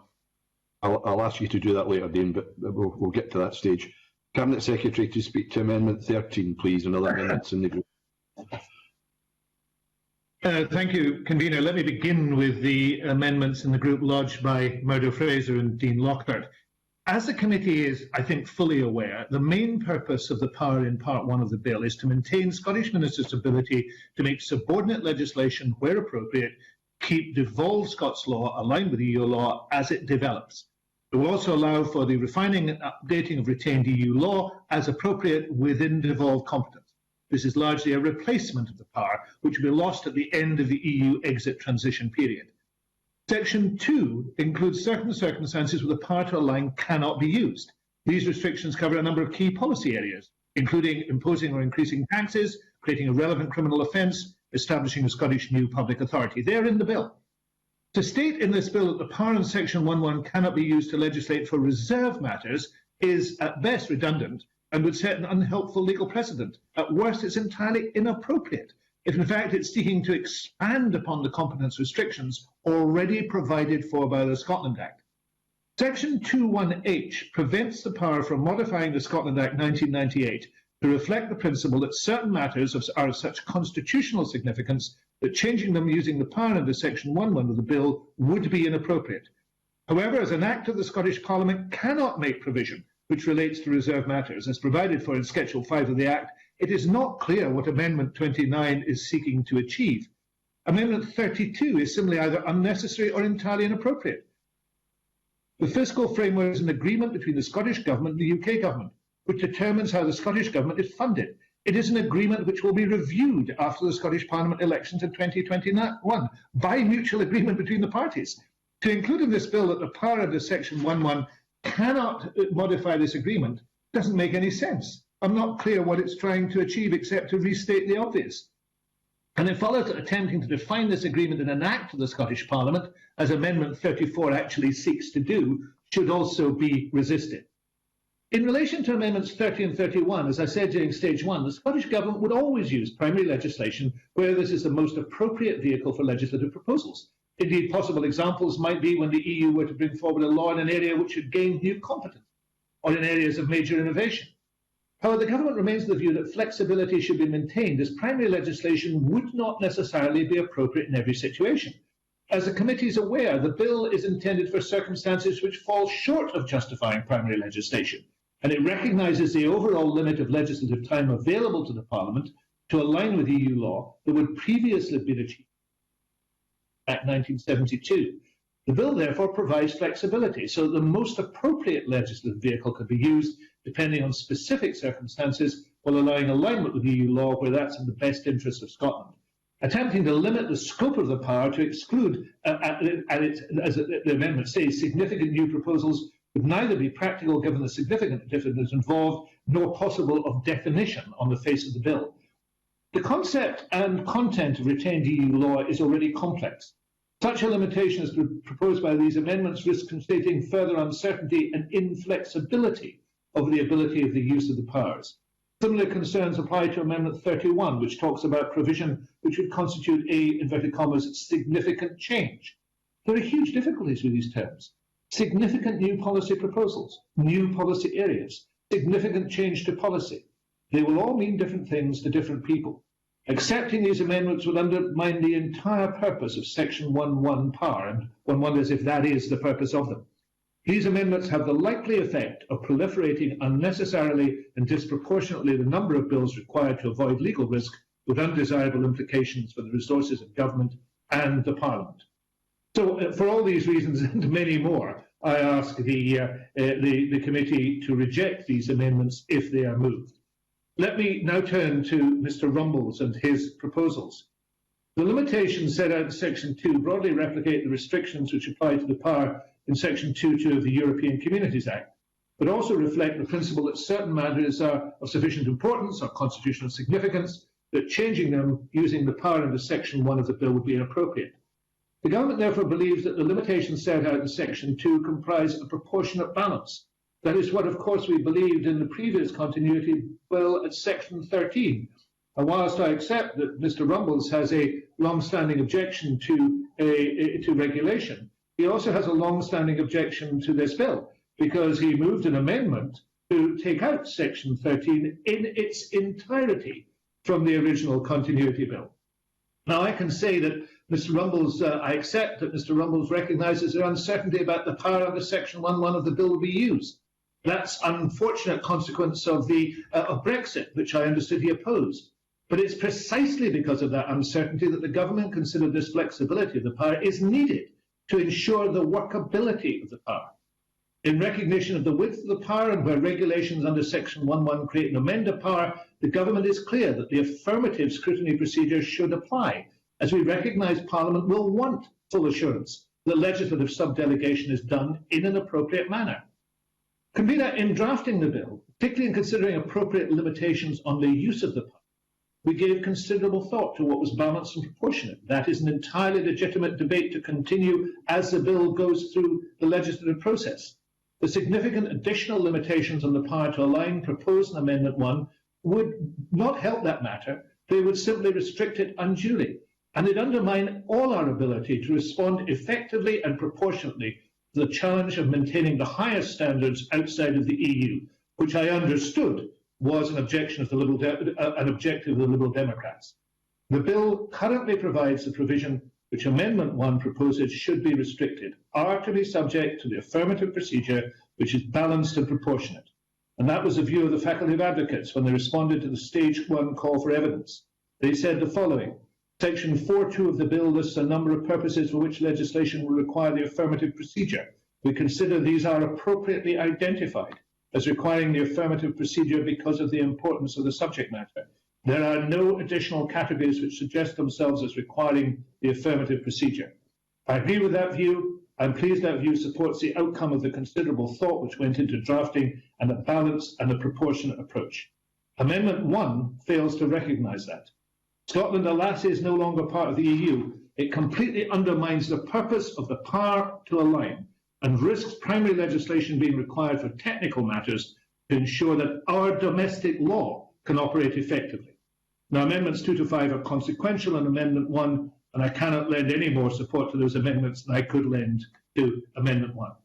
Finally, briefly, the amendments in my name are technical amendments made at the request of the Equality and Human Rights Commission. As drafted, Section 2.1.1 of the bill provides that the power to align with the EU law cannot be used to modify the Equality Act 2006 or the Equality Act 2010. Subsection 2 qualifies the limitation on the modification of equalities legislation if alternative provision is made in the regulations that is equivalent to the protection being removed or modified. Having Section 2.2 apply to the 2006 Act was intended to provide that should provision in the Act not be reserved, then the protection afforded to it by Section 2.1 would not prevent the removal of a protection as long as equivalent alternative provision is made. However, the Commission has expressed a desire that Section 2.2 should not apply to the 2006 Act. Now, the Government does not consider these amendments are essential. Following discussions with the Commission, however, we are happy to bring forward technical amendments to provide that the qualification at Section 2.2 of the Continuity Bill will no longer apply to the Equality Act 2006. If that is agreed, the result of that amendment will be that the power under Section 1.1 cannot be used to modify the 2006 Act in any way. And I would ask the committee to support these technical amendments. Thank you, Cabinet Secretary. I've now got 4 members of the committee who would wish to contribute, and we'll begin with John Mason, please.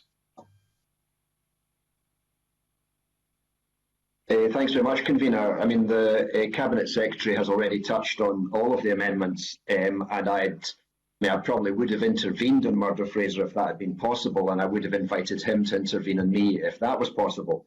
But particularly, it's his amendments 29, 32 and 34, which frankly I'm puzzled by. I mean, Murdo Fraser normally is quite a logical kind of person, but to say that we cannot do, or the government or the minister cannot do something that is reserved, it is absolutely clear in the law already.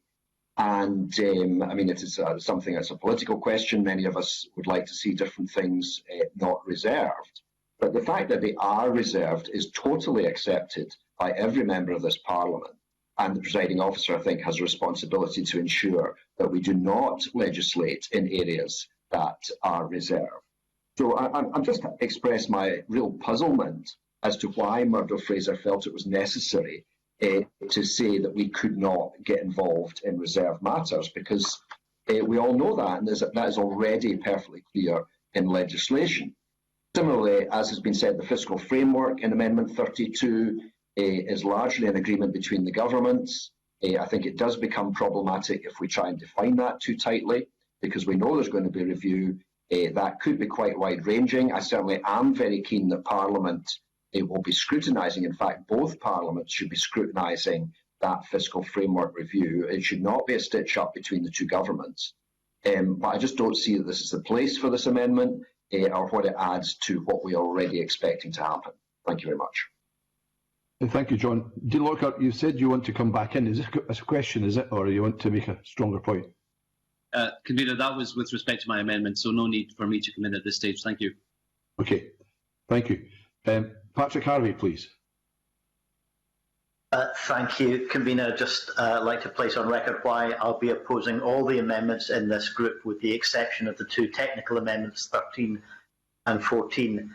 I think Mike Rumbles makes a fair point that government generally likes to keep power to itself, and that the use of secondary legislation is sometimes one means by which it does that. And Parliament, regardless of which political party is in office at any one time, often seeks to curtail or constrain the powers that government has taken to itself.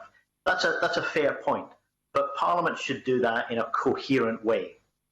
And I fear that Mike Rumble's amendments in this group do it in a scattergun way, with perhaps some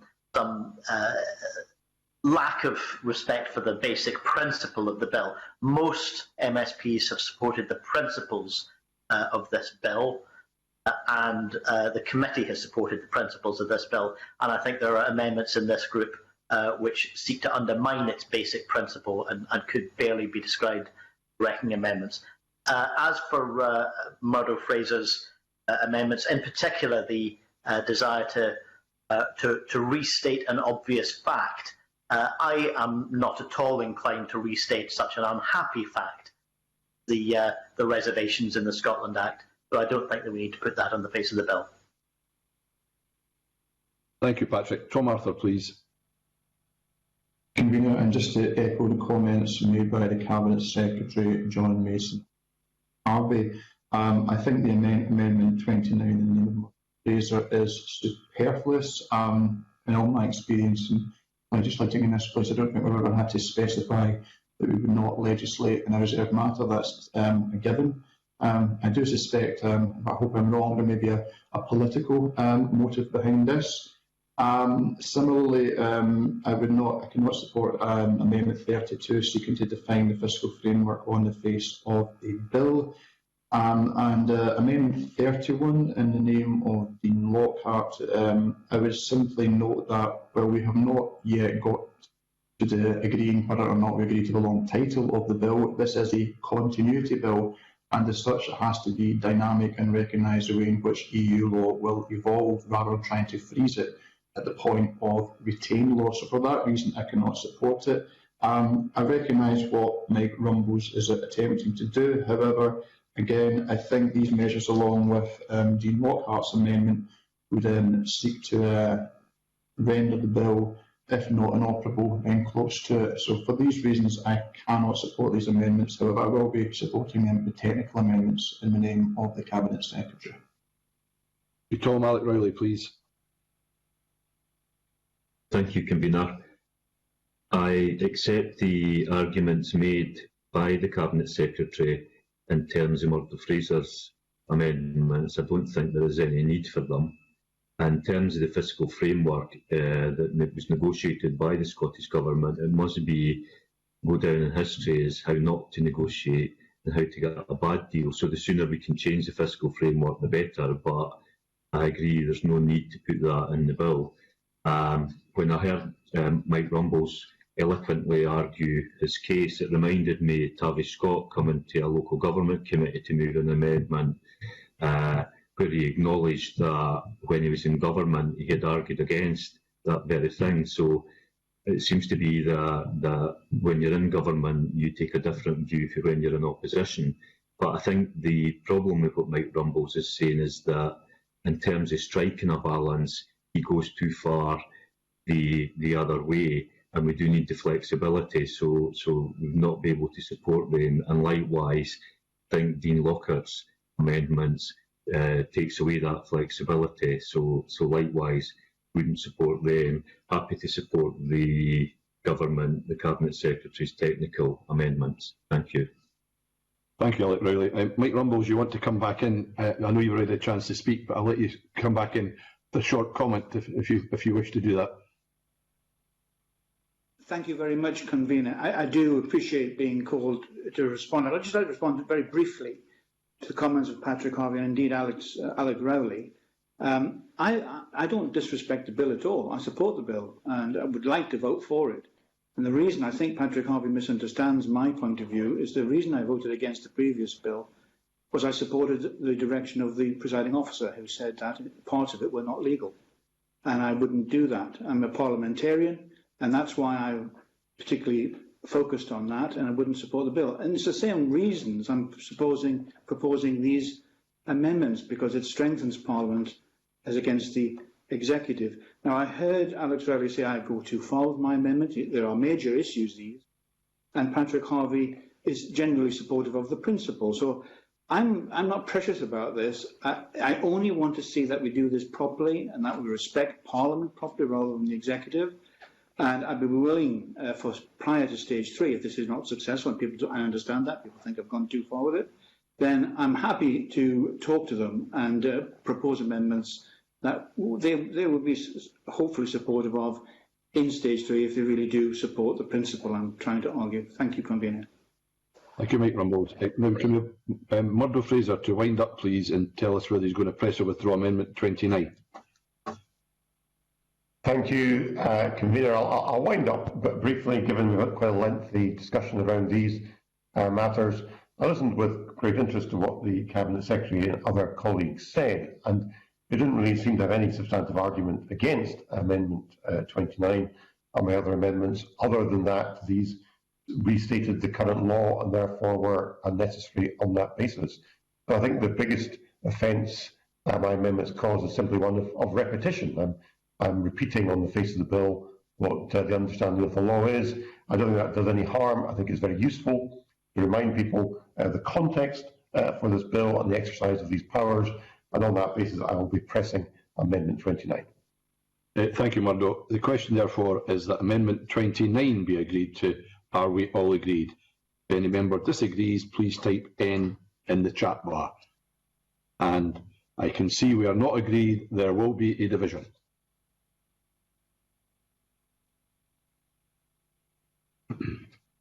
Can I therefore ask those members who are voting for the amendment to put Y into the chat box?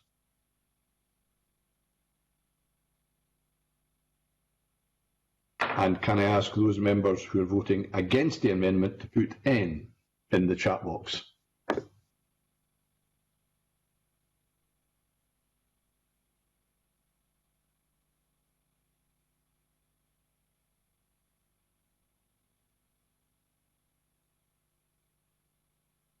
And ask any member wishing to abstain to put an A into the chat box. There'll now be a brief pause where the clerks record the vote.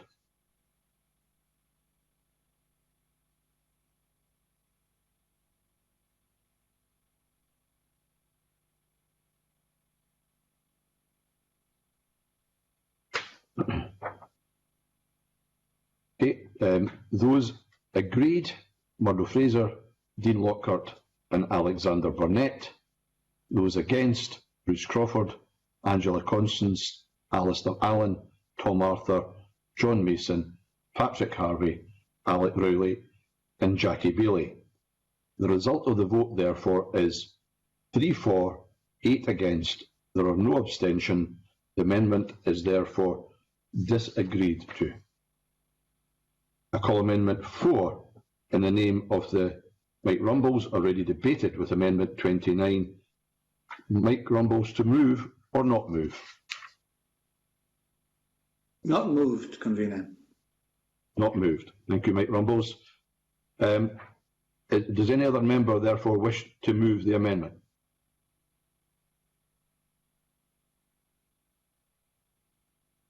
Okay. It's not. Nobody else wishes to do that.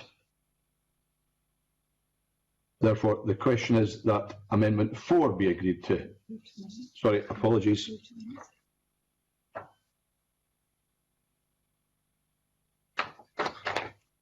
Apologies. I call Amendment 30 in the name of Dean Lockhart, already debated with Amendment 29. Dean Lockhart to move or not move? Moved, Convener. Thank you. The question is that Amendment 30 be agreed to. Are we all agreed?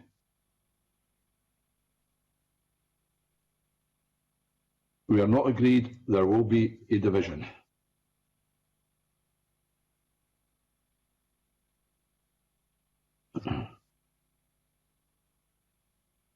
Can I ask those members who are voting for Amendment 30 put a Y into the chat box?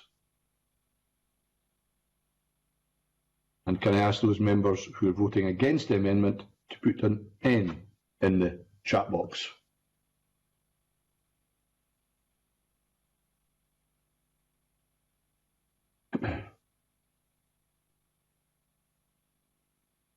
And can I ask a member wishing to abstain to put an A into the chat box? Again, there will be a brief pause where the clerk records the votes.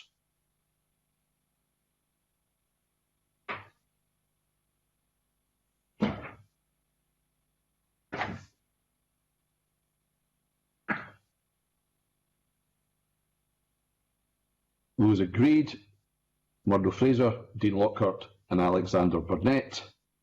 Those against: Bruce Crawford, Angela Constance, Alistair Allen, Tom Arthur, John Mason, Patrick Harvey, Alec Rowley and Jackie Bailey. The result of the vote, therefore, is 3 for, 8 against. There were no abstentions. The amendment is therefore disagreed to. I call Amendment 31, the name of Dean Lockhart, already debated with Amendment 29. Dean Lockhart, to move or not move?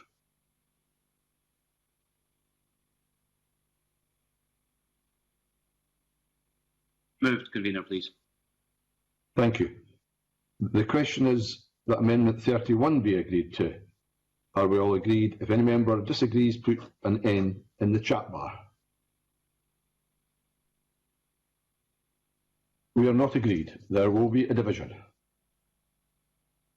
Can I ask those members who are voting for Amendment 31 to put a Y into the chat box? And can I ask those members who are voting against the amendment to put an N in the chat box? And can I ask any member wishing to abstain to put an A into the chat box? And again, there will be a pause while the clerks record the vote.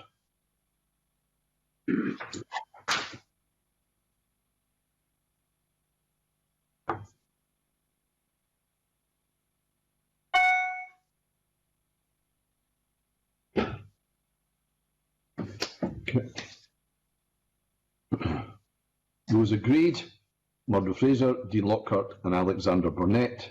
Those against: Bruce Crawford, Angela Constance, Alistair Allen, Tom Arthur, John Mason, Patrick Harvey, Alec Rowley and Jackie Bailey.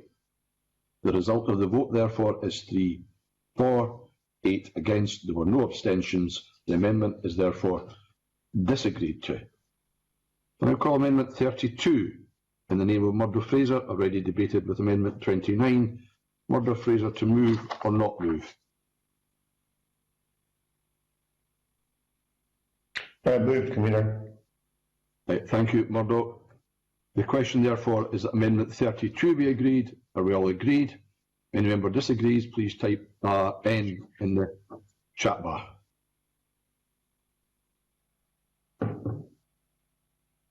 We are not agreed. There will be a division.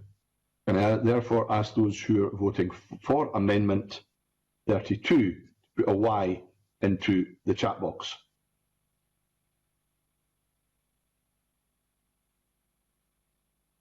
Can I have those members who are voting against the amendment to put an N in the chat box?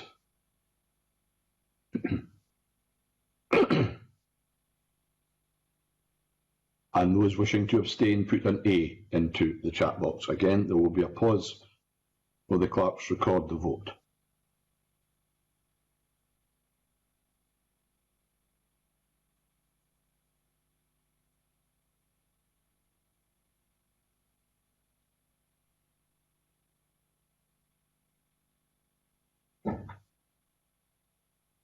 Okay. Those agreed: Murdo Fraser, Dean Lockhart and Alexander Burnett. Those against? Bruce Crawford, Angela Constance, Alistair Allen, Tom Arthur, John Mason, Patrick Harvey, Alec Rowley, Jackie Bailey. The result of the vote, therefore, is 3 for, 8 against, and there are no abstentions. The amendment is therefore disagreed. Now call Amendment 13 in the name of the Cabinet Secretary, already debated with Amendment 29. Cabinet Secretary to move formally, please. Moved. Question therefore is that Amendment 13 be agreed to. Are we all agreed? If any member disagrees, please put an N in the chat bar.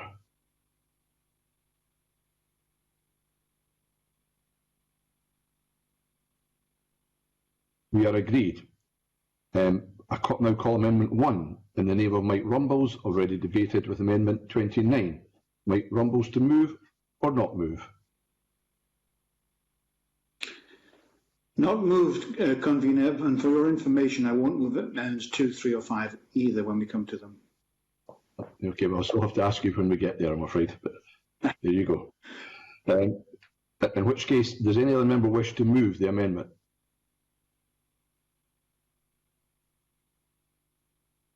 No other member wishes to move the amendment. I'm now going to suspend for 5 minutes for a comfort break.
I now call Amendment 33 in the name of Dean Lockhart, grouped with amendments shown in the groupings. Dean Lockhart to move Amendment 33 and speak to all other amendments in the group, please.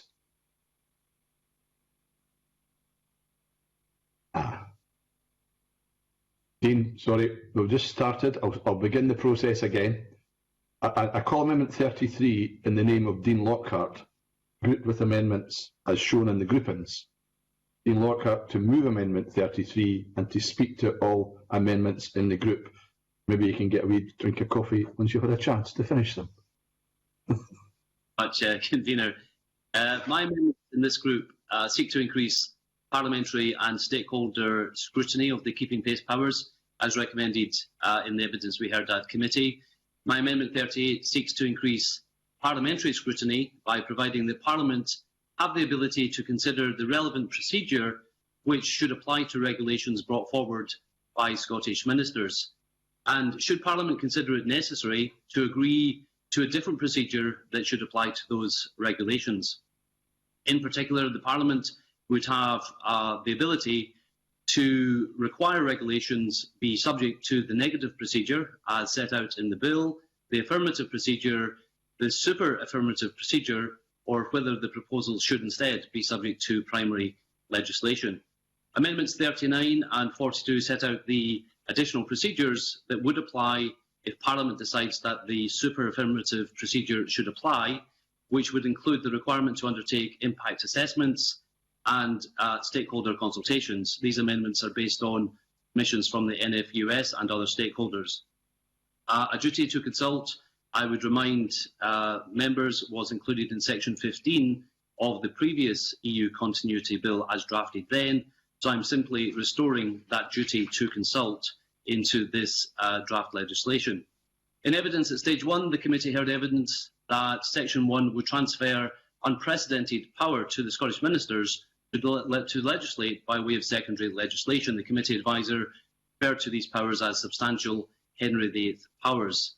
Professor McHarg told the committee that secondary legislation is always suboptimal and the provisions in the bill are not justified in respect of their current breadth. My amendments 38 and 39 seek to address these concerns and restore power back to the Scottish Parliament to choose the appropriate level of scrutiny for regulations brought forward by Scottish ministers under section 1. My other amendments in this group are consequential to those amendments, and we will also be supporting Alex Rowley's amendments 8 and 9 in this group, which also seek to increase scrutiny of the regulations by increased consultation and by requiring Scottish ministers to lodge an explanatory statement in respect of the regulations with the Scottish Parliament. Thank you, Convener. Thank you, Dean. Alex Rowley to speak to Amendment 8 and other amendments in the group, please. Thank you, Convener. These are amendments that were brought forward as issues set out or concerns set out by the Law Society of Scotland. Amendment 8 paves the way for new subsection 1A. Amendment 9 contains new subsection 1A. This amendment ensures that Scottish ministers must not lay draft legislation before the Parliament unless they have consulted in accordance with subsection 1B had regard to any representations within 60 days of the date of laying the proposals, laid before Parliament an explanatory statement with details of the consultation, a summary of the representations received and the changes, if any, made to the draft regulations.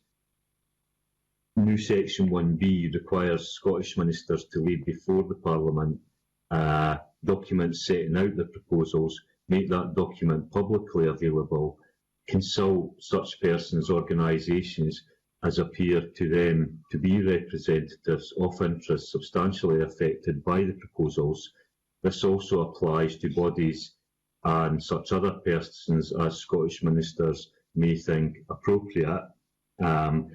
This is important because the EU law with which the Scottish ministers wish to align will not have been subject to any democratic input in the Scottish Parliament or for that matter in the UK Parliament, it might be possible for the Scottish or UK governments to make representations or lobby the EU, but that is not the same as direct democratic engagement with commissioners or MEPs or the EU institutions. Thank you, Convener. Thank you, Alec. Patrick Harvey, please. Thank you, Convener. Just very briefly, I think Alec Rowley's amendments in this group are a little bit overkill, essentially taking a whole group of measures and making them effectively super-affirmative by default. I think is slight overkill. The others, the amendments from Dean Lockhart, I think, seek to achieve something that's important, but do it in an unwieldy way. And I anticipate that the Cabinet Secretary might say that they're entirely unworkable and unnecessary. I think they are unwieldy, but I think they're trying to achieve something that should be considered further at stage 3.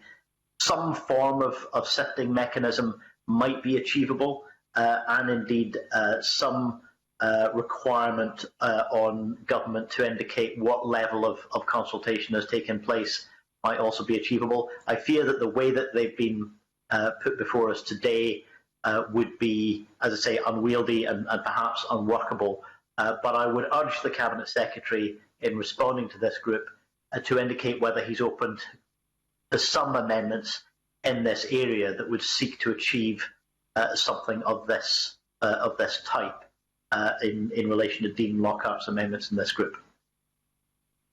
Thank you, Patrick. Take a chance to do that right now, Cabinet Secretary. Thank you, Convener. And I will, I hope, be able to satisfy Alec Rowley and Patrick Harvey, though I don't think I'll be able to satisfy Dean Lockhart. The Scottish Government considers that the scrutiny procedures chosen for the power do represent a good balance between allowing for effective and thorough scrutiny while ensuring there is flexibility. And that issue of flexibility is really important to respond quickly where legislative changes are needed. As I've already set out this morning, we're committed to working with the Parliament to agree an appropriate and proportionate decision-making framework, and that is a work in progress. And I think we're all indicating that we would want to get to stage 3 having done that. It remains the government view that using such a framework to provide for an appropriate level of consultation at the earliest stage of policy development is preferable to devising and prescribing procedural requirements to take effect at the end of the process. And we're committed to publish information on the factors which will be considered when deciding if alignment is appropriate or not. Indeed, I've made it clear the government's support for Amendment 41 in the name of Tom Arthur, which will require us to publish a statement. I've also indicated that Liam MacArthur's amendment and Patrick Harvey's amendments have elements within them in the previous group which could be worked on in that regard. And I've also lodged amendments 22 to 27 to provide that reporting requirements set out in Section 7 should include a requirement to set out ministers' intended future use of the power. And I've lodged Amendment 20, which again is in Group 7, which will require that alongside an instrument or draft laid using this power, ministers must make a statement which confirms whether there has been any consultation with local authorities and other persons, and if so, setting out the details of that consultation. And the approach set out in that amendment recognises the importance of consultation, but rather than being prescriptive, it allows for a proportionate and appropriate approach. It will expose to parliamentary scrutiny, however, the nature of any consultation which has or has not taken place, and ministers will have to justify any decisions in that regard. So there is a strong commitment to consultation, which I know Alec Rowley is concerned about. And we think, taken together with that and the balanced scrutiny procedures, then these measures provide a proportionate response and a proportionate balance. And we agree that we should work together. So if Alec Rowley wishes to pursue further the question of making sure that there is that additional sanction and additional oversight, then I'm happy to have that discussion as we move towards stage 3, because I do think that we're pretty close to a solution. But if there's more that we need to do, then I'm happy to discuss it with him and obviously Patrick Harvey if he wishes to be part of that. But I do think, and Patrick Harvey has predicted correctly, that Mr. Lockhart's proposal is unwieldy and overly burdensome. It's a rigid, inflexible system. In some cases, it might lead to 68 days of additional scrutiny on proposals that have been already made known to Parliament and consulted on in the policy development process. So that would be, in my view, unreasonable to do. There's also no flexibility in this at all. If urgency was ever needed, and this year has shown us there are circumstances when urgency is sometimes needed, it would simply be impossible under the amendments. So I would urge Alec Rowley not to press his amendment. And I make the commitment that I think we are moving towards an agreement on this, and I'm happy to do more. And I would indeed also urge Dean Lockhart not to push amendments which will be wholly disproportionate to the issue we're trying to resolve. Thank you, Cabinet Secretary. Dean Lockhart to wind up and to indicate whether he wishes to press or withdraw, please. Amendment 33. Thank you, Convener, and I thank the Cabinet Secretary for his response. His response mainly dealt with reporting requirements in terms of how the Scottish Ministers will use these powers, as opposed to giving Parliament some kind of power to look at the procedure applicable to regulations brought forward by Ministers, and therefore adding powers and additional scrutiny powers to the Scottish Parliament. I recognise these provisions might be unwieldy. However, there's no requirement for Parliament to scrutinise every resolution brought forward by Scottish Ministers. It's a residual power that would be available to Parliament if they thought the procedure applied by Scottish Ministers was not providing sufficient scrutiny to Parliament or providing enough opportunity for stakeholders to be consulted on the process. Convener, before I decide whether or not to press on these amendments, I'd be grateful for the Cabinet Secretary to indicate whether he would welcome a discussion over some kind of sifting mechanism that we could work towards between now and stage 3 that would perhaps deal with his points about urgency and that would address my concerns about increasing Parliament's power to scrutinise regulations. Unusual, but allow the Cabinet Secretary to come back in the interest of trying to find a consensus. Cabinet Secretary. Yes, I'm always open to discussions about any elements of the bill, and if there's a need to discuss sifting mechanisms, Mr. Lockhart, I'd be happy to discuss it with him. In which case, the question is that amendment. Sorry, Dean, you probably still need to come back in and respond to that, actually. And are you pressing or withdrawing? And you're pressing or withdrawing? For the sake of understanding the views of committee members on this, I'll press the amendment. Thank you. Okay, the question is that Amendment 33 be agreed to. Are we all agreed? If a member disagrees, please put an N in the chat bar. We are not agreed. There will be a division. Can I therefore ask those members who are voting for Amendment 33 to put a Y in the chat bar? And those who are voting against, put an N in the chat bar, please.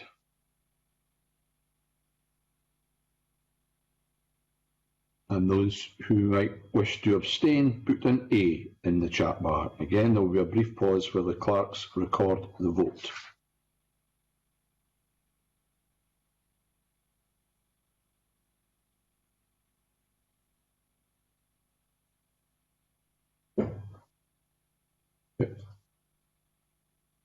Those agreed, Murdo Fraser, Dean Lockhart and Alexander Burnett.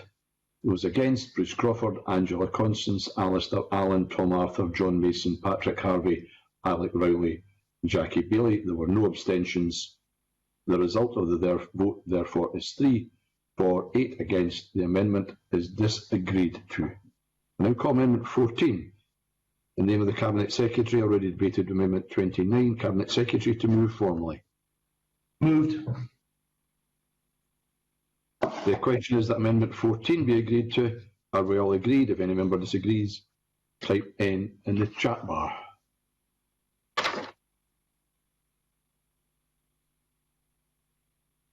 That amendment is agreed.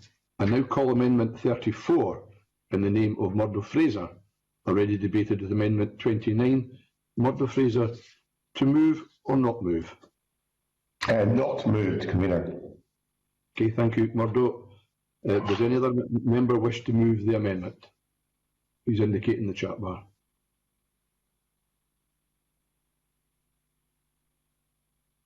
No other member has indicated. I now call Amendment 5 in the name of Mike Rumbles, already debated with Amendment 29. Mike Rumbles, to move or not move? Not moved, Convener. Okay, can I ask if any other member wishes to move Amendment 5?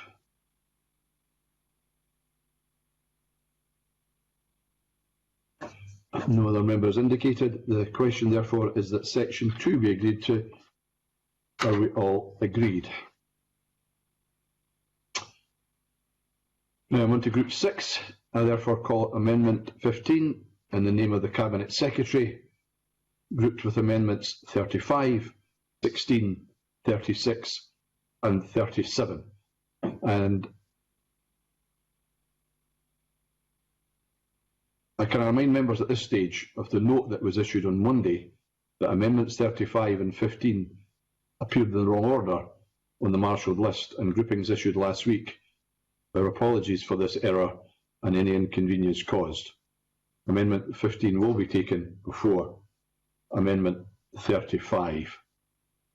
I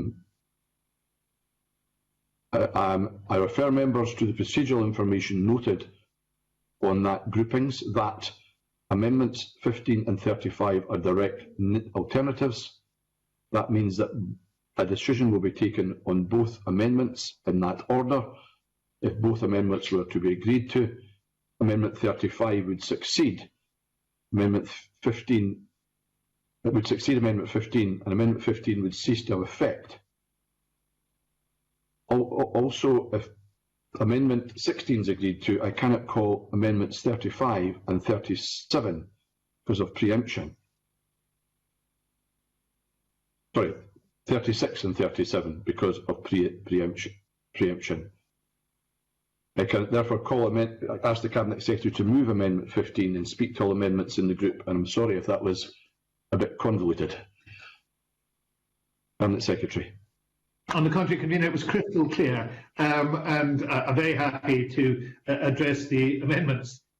This is an important group of amendments. As drafted in the bill as introduced, the length of the sunset period was an attempt to provide some stability during all the current uncertainty, to avoid the potential need for numerous bills in a short space of time, to allow time for the Scottish Government to assess the impact of Brexit and to determine what more permanent legislative solutions may be needed.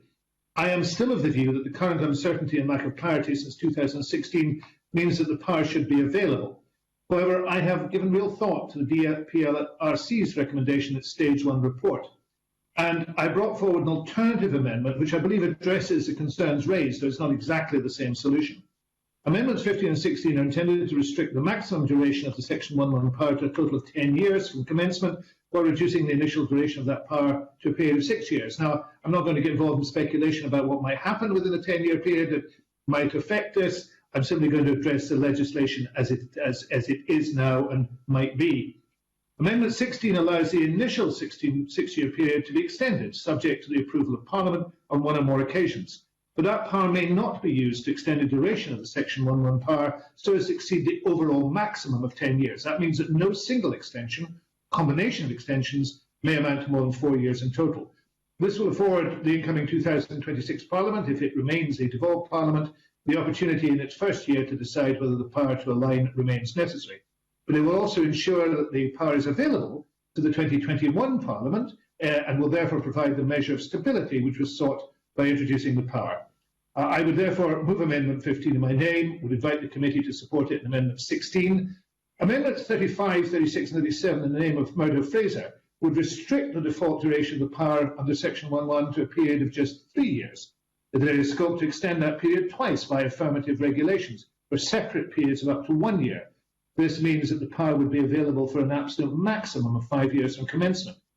Given the instability and ongoing uncertainty arising from the shambolic exit from the EU, I don't believe it would be in Scotland's best interest to curtail this ability. These amendments do not take account of the circumstances in which we find ourselves. They take account of the recommendations made by the DPLRC. So the Scottish Government cannot support these proposed amendments.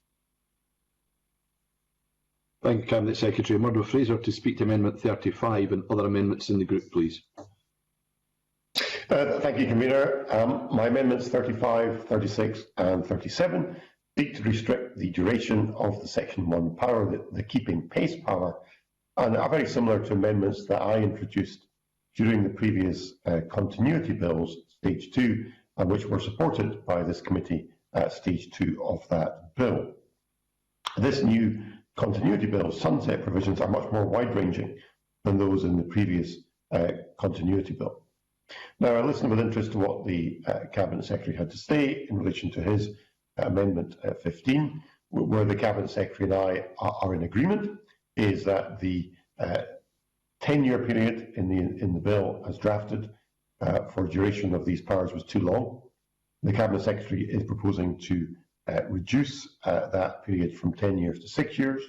To me, that doesn't go far enough. I would prefer the proposal in my Amendment 35, seeking to restrict the duration of that power to 3 years initially. And of course, there is the power to extend that. And my Amendment then, 36, then seeks to restrict the power of Scottish ministers to extend by regulations the keeping pace powers from 5 years to 1 year, and any extension from 5 years to 1 year. So it would go basically for 3 years, then 1 year, 1 year giving a potential for 5 years altogether. Of course, if that is deemed insufficient, there's nothing to stop the Scottish Government of the time coming back to Parliament at that point with new legislation seeking to extend it.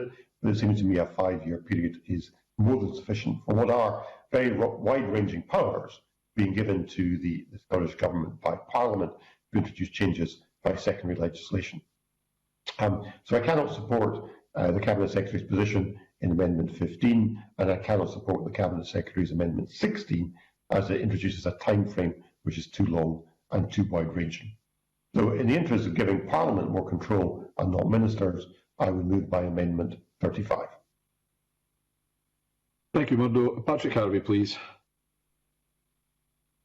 Thank you, Convener. Just to put on record that I'll be supporting Amendments 15 and 16 in this group and opposing the others. I think there's a good case for limiting the time from what's currently in the bill, but I think the Cabinet Secretary's suggestion of 6 years with modest possible extensions is reasonable. And I would just like to put on record my hope that before we get to the end of that kind of time frame, we're well into negotiating Scotland's accession to the EU in our own right. Thank you, Patrick. Cabinet Secretary, to wind up, please. Convener, I think the argument is very clear. I think that it is absolutely obvious that we require a reasonable period for this. Definition of reasonable period seems to be longer than the one that Dr. Fraser is. I therefore move my amendments. Thank you. The question, therefore, is that Amendment 15 be agreed to or well agreed. If any member disagrees, please type N in the chat bar.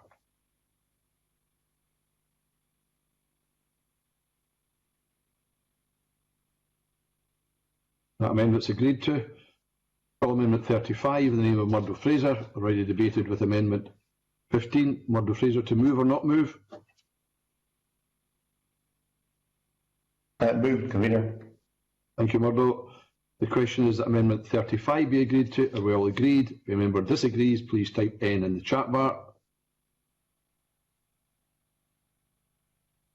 We are not agreed. There will be a division. Can I therefore ask that those members who are voting for Amendment 35 to put a Y into the chat box?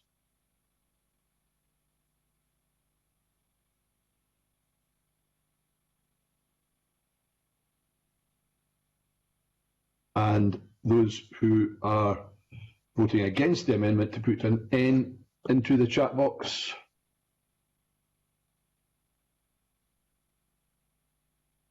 Any member wishing to abstain, can they put an A into the chat box? Again, there will be a brief pause for the clerks record the vote.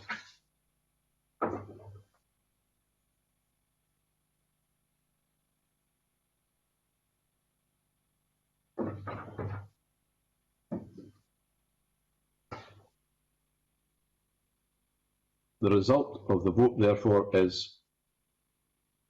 Sorry, I should say who the names are first. Those agreed: Murdo Fraser, Dean Lockhart and Alexander Burnett. Those against: Bruce Crawford, Angela Constance, Alistair Allen, Tom Arthur, John Mason, Patrick Harvey, Alec Rowley and Jackie Bailey. The result of the vote, therefore, is 3 for, 8 against, no abstentions. The amendment is therefore disagreed to. I now call Amendment 16 in the name of the Cabinet Secretary, already debated with Amendment 15. I remind members that Amendment 16 is agreed to. I cannot call Amendments 36 and 37 due to preemption. Cabinet Secretary to move formally. Moved. The question is that Amendment 16 be agreed to. Are we all agreed? If any member disagrees, please type N in the chat bar. That we are not agreed, there will be a division.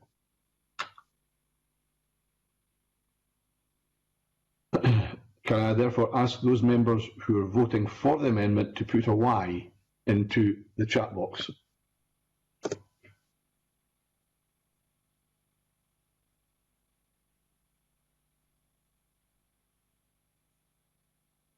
And those members who are voting against the amendment to put an N into the chat box.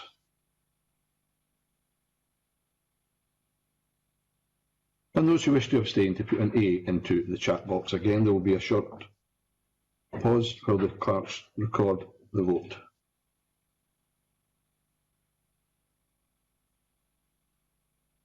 To section 3.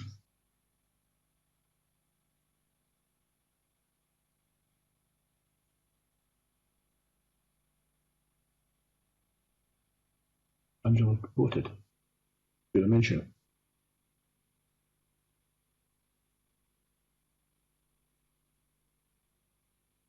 And that has done so.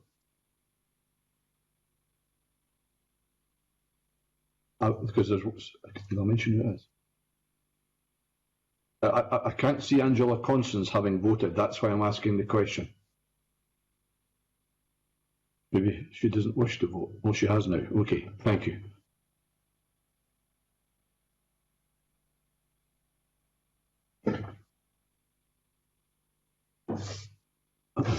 So, before I do this, section 3, I go straight to.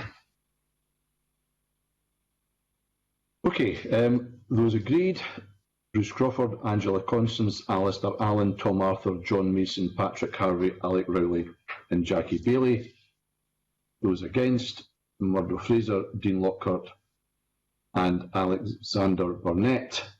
The result of the vote, therefore, is 8 for, 3 against. The amendment is therefore agreed to. In which case, I now go ask the question, is that section 3 be agreed to? Are we all agreed? That is agreed. I call Amendment 38 in the name of Dean Lockhart, already debated with Amendment 33.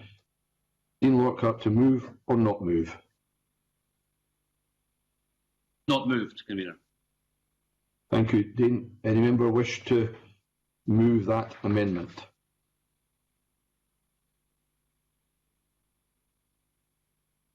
No member has indicated they wish to move. I now go on to 39. I now call Amendment 39 in the name of Dean Lockhart, already debated with Amendment 33. Dean Lockhart to move or not move? Not moved. Thank you, Dean. I need to ask again, does any other member wish to move that amendment? No one has indicated they wish to do so, in which case I now call Amendment 8 in the name of Alec Rowley, already debated with Amendment 33. Alec Rowley to move or not move? Happy to take up the Cabinet Secretary's offer of further discussion before stage 3, so not move, Convener. Thank you, Alec. In which case, does any other member wish to move that amendment? No one has indicated they wish to do that. I therefore call Amendment 9 In the name of Alec Rowley, already debate with Amendment 33. Alec Rowley, to move or not move? Not move, Convener. Again, does any other member wish to move that amendment? No has indicated that they wish to, and therefore now call Amendment 2 in the name of Mike Rumbles, already debated with Amendment 29. Mike Rumbles, to move or not move? As you might expect, Convener, not moved. You had to wait a while to say not moved, Mike, but good to see you again. Any other member wish to move that? Nobody's indicated they wish to do so. I therefore call Amendment 3 in the name of Mike Rumbles, already debated with Amendment 29. Mike Rumbles, to move or not move? Not moved.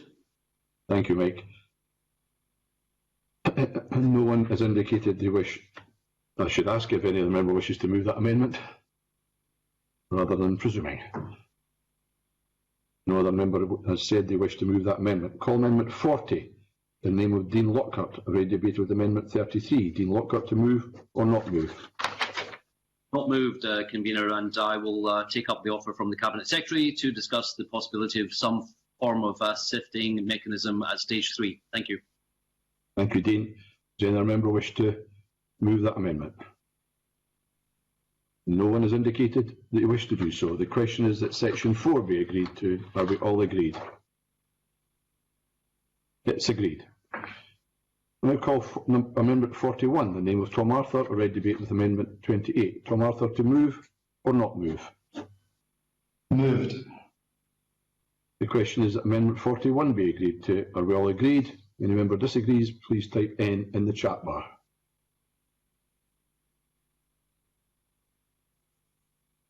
We're not agreed. There will be a division. Can I ask those members who are voting for the amendment to put a Y in the chat bar?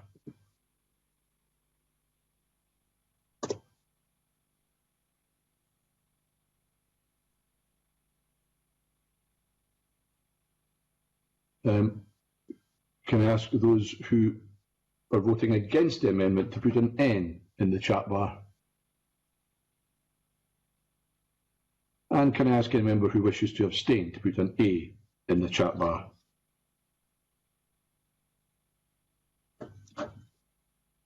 There will be a brief pause for the clerks to record the vote.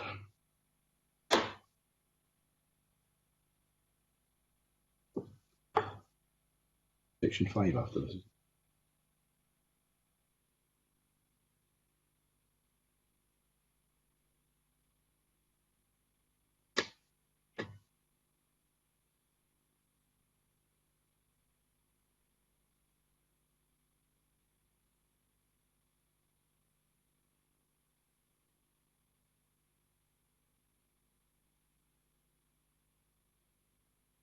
Jackie voted. He has voted. Yeah. Yes.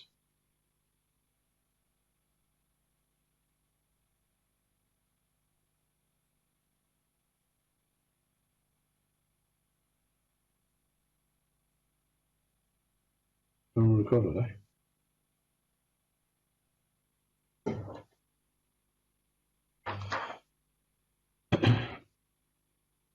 Okay, the members agreed. Bruce Crawford, Angela Constance, Alistair Allen, Tom Arthur, John Mason, Murdo Fraser, Dean Lockhart, Alexander Burnett, Alec Rowley and Jackie Bailey. Member against, Patrick Harvey, no abstentions. The result of the vote, therefore, is 10 for, 1 against, and there are no abstentions. The amendment is therefore agreed to. The question, therefore, is that Section 5 be agreed to. Are we all agreed? We are agreed. And that takes us on to the last grouping. I think we can probably manage to do this if we rattle along. I call Amendment 17 in the name of the Cabinet Secretary, group with amendments as shown in the groupings. Cabinet Secretary, Amendment 17, and speak to all amendments in the group. Thank you, Convener. This is the last group that we have. During stage 1, the Human Rights Consortium in Scotland and Angela Constance raised concerns that the Human Rights Act 1998 is increasingly being challenged at the UK level, and she felt it was important that the Act be secured in Scots law. I want to make it clear that the Scottish Government is committed to ensuring everyone in our society can live with human dignity and enjoy their rights to the full. We have been consistently clear that we will do whatever is within our power to ensure non-regression from the rights currently guaranteed by membership of the European Union. As Scotland's Government, we understand that ensuring internationally recognised human rights have meaningful everyday effect is a core function. Indeed, the National Task Force for Human Rights Leadership, established by the First Minister following the recommendations made in December 2018 by the First Minister's Advisory Group on Human Rights Leadership, is working to establish an ambitious new statutory framework for human rights and brings internationally recognised human rights into Scottish domestic law. A key element of that advisory group's remit was to recommend next steps in the Scottish Government's human rights journey, particularly in relation to finding a way forward in the context of post-Brexit uncertainty. The advisory group recommended that the new legislative framework should include civil and political rights and freedoms, economic, social and cultural rights, environmental rights, further specific rights belonging to children, women, disabled people on race, and rights for older persons and for LGBTI communities. The task force is developing proposals for this new statutory human rights framework to enhance the protection of human rights of every member of Scottish society, to ensure that Scotland is a world leader at putting rights into practice. Members may wish to note that part of the task force consideration is around reporting and monitoring how committed the Scottish Government is to being open and transparent on matters relating to human rights. Therefore, there is significant work happening in Scotland to protect human rights in the context of any challenges the UK Government might make to the Human Rights Act. But I appreciate the desire of the consortium and others to act now through this bill and other matters whilst the task force work is ongoing, especially given the concerns raised by the actions and unpredictability of the current UK Government. Human rights can never be taken for granted. They need to be protected, cherished and argued for. Looking around the world at this moment, there is a genuine danger that these lessons are being disregarded. So it's more important than ever that countries like Scotland stand up for human rights. By doing so, we can send an important signal to the wider world. We can also ensure that human rights make a real and meaningful difference to people's everyday lives. Therefore, I'm obliged to the Human Rights Consortium Scotland for raising this issue, which has resulted in the Government bringing forward an amendment which will require Scottish ministers to publish a written statement where an SSI is laid or laid in draft before the Scottish Parliament under the Section 11 power, explaining the effect, if there is any, on human rights. We've always been clear that Scotland should set standards and show leadership on human rights, and openness and transparency are essential components of being a human rights leader, which is why this proposed amendment to the bill is so important. While the Scottish ministers will always act in accordance with their obligations, and while I remind members that any legislation brought forward which doesn't adhere to convention rights would be out with the competence of the Scottish Parliament and therefore couldn't be made, I am pleased to bring forward this amendment which will require us to set out specifically what effect regulations made under Section 11 might have on human rights. We are proud of the close and constructive working relationship that exists between government and civil society. Our shared commitment to making human rights real and delivering an equality for everyone is at the heart of what we do. I'm glad that the consortium has brought this forward. I'm grateful for the time and assistance they've afforded my proposals in preparing Amendment 17. I'd invite the committee to support it. Amendments 18, 19 and 21 are minor technical amendments to change the word equalities to equality where it appears in the bill. While the term equalities has occasionally been used as an alternative to equality, the use of equality is far more prevalent in Scottish legislation. This change will therefore provide consistency with the language of the Equality Acts of 2006 and 2010, which are the principal relevant statutes, and I'd ask the committee to support that. It's clearly important that in exercising the powers in this bill, we also listen to those who will be affected by it. Much of EU law impacts on local authorities. That's why we've brought forward Amendment 20, which requires that when making or laying in draft regulations using the power to align with EU law, ministers must make an explanatory statement setting out the consultation that's taking place with local government and with others, and I referred to this in an earlier debate this morning. This will not have the effect of requiring consultation to take place in every instance, given the breadth of EU law. Not all measures will affect any particular group. Some measures may be very minor and technical, but full consultation would be disproportionate there. And as the last few months have demonstrated, there may be unforeseen occasions when there is a need to legislate urgently. But by requiring such a statement to be made, it will expose the consultation or the lack of to appropriate parliamentary scrutiny and further ensure that the use of the power is transparent. I understand that COSLA would be supportive of such a measure, and as such I invite the committee to support Amendment 20. Let me now turn to the other amendment in the group. Amendment 43, lodged by Murdo Fraser, requires the Scottish Ministers, when laying before Parliament a draft instrument containing regulations under Section 1.1, to make and publish a statement explaining the likely financial implications of those regulations. This is unnecessary, given that both a business and regulatory impact assessment will be published, which provide the Parliament with the effects of the regulations provision for business and regulations. They will be presented to Parliament to assist with scrutiny, as is normal when making regulations. However, I do recognise that Murdo Fraser has sat through this entire morning without a successful amendment so far. There is no harm in this amendment, and indeed it might focus minds on the costs of Brexit, because this, if it takes place, will point out how costly Brexit will be to every citizen in Scotland. So I am not minded to oppose this particular amendment. Thank you, Cabinet Secretary. Murdo Fraser to speak to Amendment 43 in other amendments in the group, please. Thank you, Convener. Well, my amendment 43 is a simple amendment that seeks to ensure that any affirmative regulations are accompanied by a statement of their financial implications. And it came out of what was in the committee's stage 1 evidence, that some possible uses of the Section 1 power, keeping pace power, would have cost implications. For example, transferring regulatory functions to existing public bodies in Scotland or creating new public bodies. And therefore, this amendment would mean that Scottish ministers will have to add a financial statement to the regulations to allow the Scottish Government Parliament to adequately scrutinise them. And I welcome the comments from the Cabinet Secretary suggesting that he has no objection to this, and I think that's going to be helpful. In relation to the other amendments in the group, I'll just address these briefly. Amendments 17, 18, 19, 21 deal with the whole issue of human rights and the requirement of Scottish ministers to provide a statement explaining the effect of the Convention on Human Rights or other human rights treaty or international instrument ratified by the UK. This was an issue discussed by the committee at stage 1, and we're happy to support these amendments. However, we will not be supporting the Cabinet Secretary's Amendment 20 on the basis that it does not go far enough. It only contains a duty to report whether a consultation has been carried out. It does not impose a duty to consult, and for that reason we do not think it is sufficient. On that basis, Convener, I'm happy to move my Amendment 43. Thank you, Murdo. Patrick Harvey, please. Thank you, Convener. I very much welcome the amendment relating to convention rights. I think it's an important restatement of the fact that most of our political landscape does indeed strongly support the convention and the rights that it confers.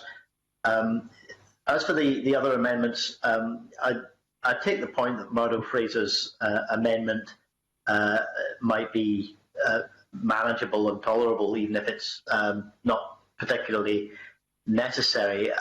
I'll happily support it as well, but I think it reopens the question about whether some other amendments where members have sought to place additional requirements on government might also be reasonable. So I think we'll probably return to those issues at stage 3.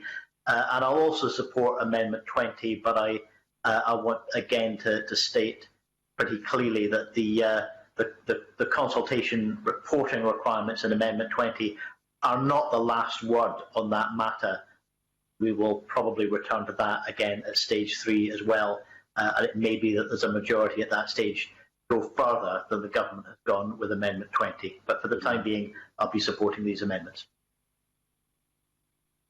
Thank you, Patrick. Cabinet Secretary, wind up, please.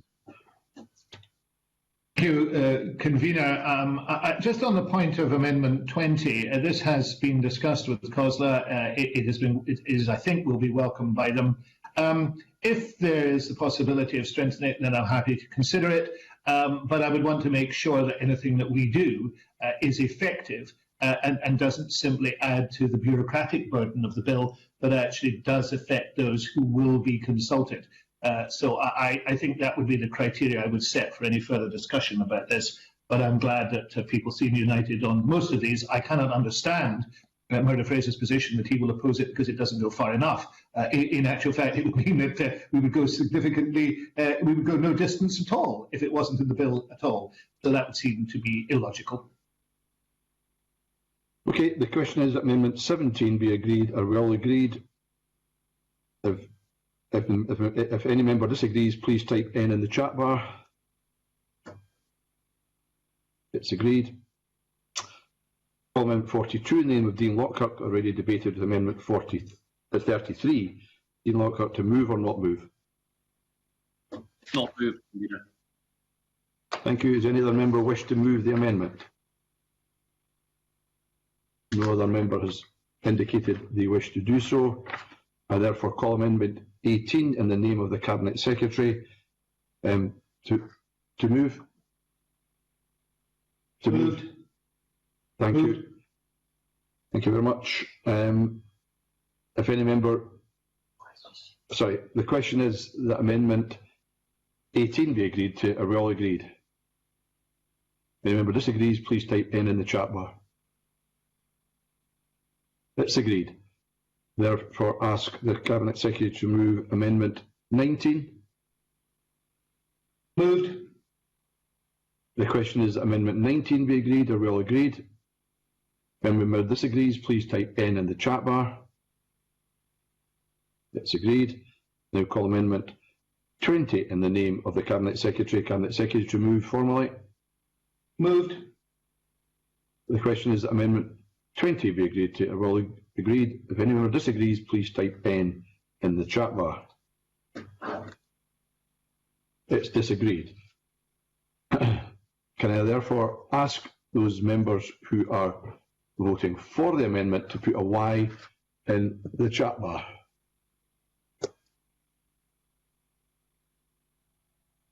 And those members who are voting against the amendment to put an N in the chat box.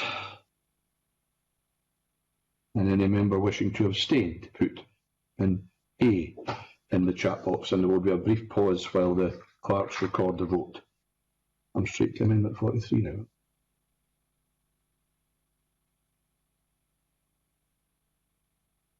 Yeah.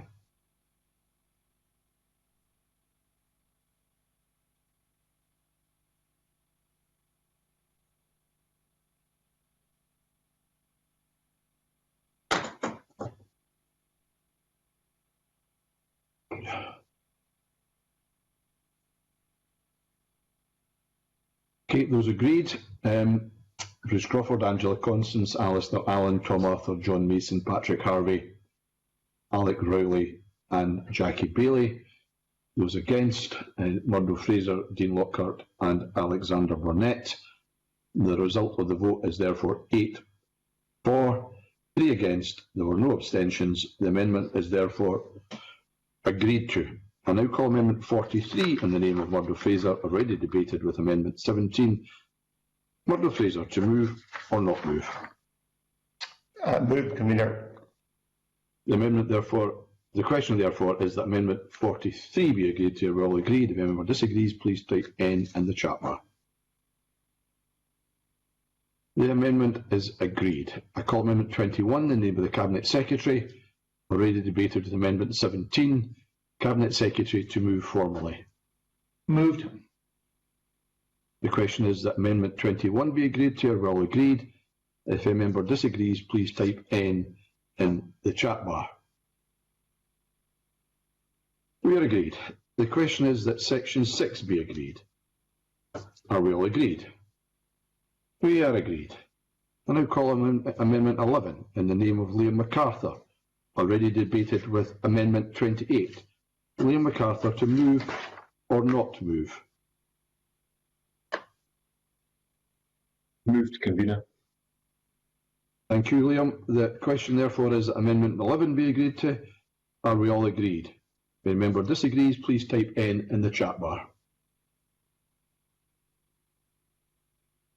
We are not agreed. There will be a division. Well, can I therefore ask those members who are voting for the amendment to put Y in the chat box? And that's Amendment 11.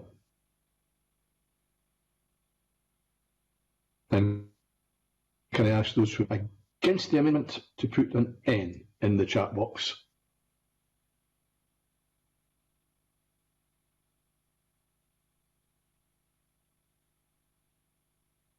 And can I ask any members wishing to abstain to put an A in the chat box?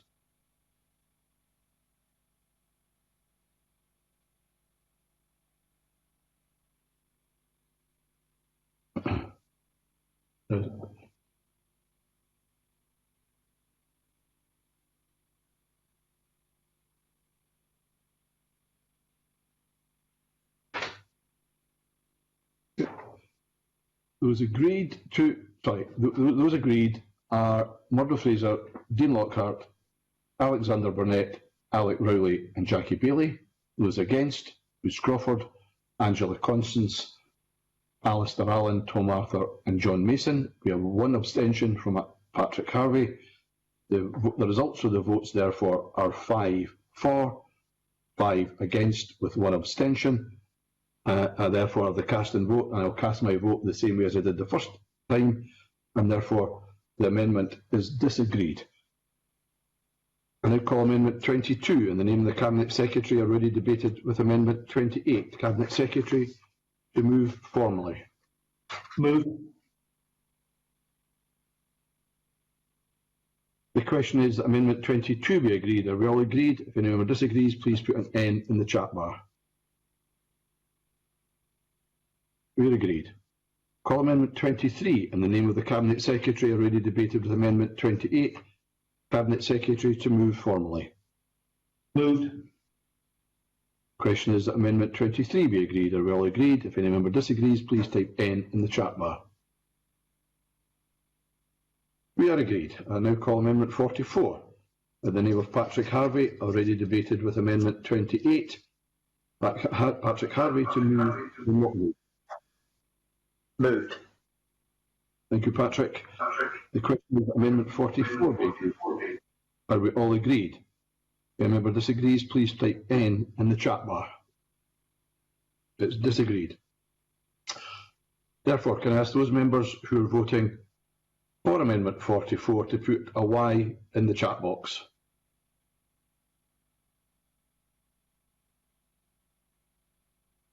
And I can ask those members who are voting against the amendment to put an N in the chat box.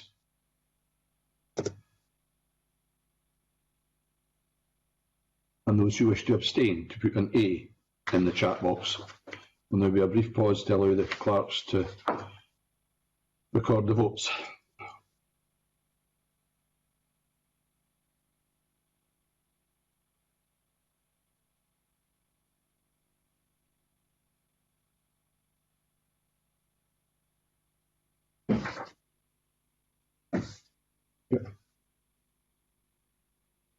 Those agreed, Patrick Harvey, Murdo Fraser, Dean Lockhart, Alexander Burnett, Alec Rowley and Jackie Bailey. Those against, Bruce Crawford, Angela Constance, Alistair Allen, Tom Arthur and John Mason. The result of the vote therefore is 6 for, 5 against. There were no abstentions. The amendment is therefore agreed to. I now call Amendment 10 in the name of Angela Constance, already debated with Amendment 6. Angela Constance to move or not move? Not moved, Convener. I need to ask, therefore, does any other member wish to move that particular amendment? There is no one saying that they wish to. I therefore call Amendment 45 in the name of Patrick Harvey, already debated with Amendment 28. Patrick Harvey to move or not move? Moved. Thank you, Patrick. The question is that Amendment 45 be agreed to. Are we all agreed? If any member disagrees, please put N in the chat bar. We have disagreed. Can I ask those members who are voting for the amendment to put a Y into the chat box?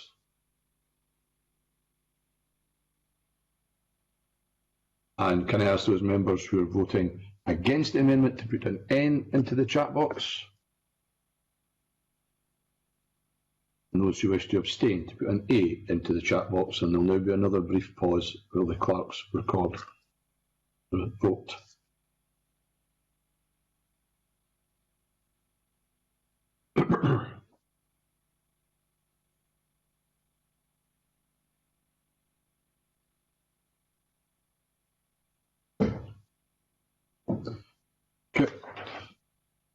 Those agreed: Patrick Harvie, Murdo Fraser, Dean Lockhart, Alexander Burnett and Alec Rowley and Jackie Bailey. Those against: Bruce Crawford, Angela Constance, Alistair Allen, Tom Arthur and John Mason. The result of the vote therefore is 6 for, 5 against. There were no abstentions. The amendment is therefore agreed to. I can call Amendment 46 in the name of Dean Lockhart, already debated with Amendment 28. Dean Lockhart, to move or not move? Not moved, Convener. Thank you, Dean. Any other member wish to move that amendment? No one else wishes to move it.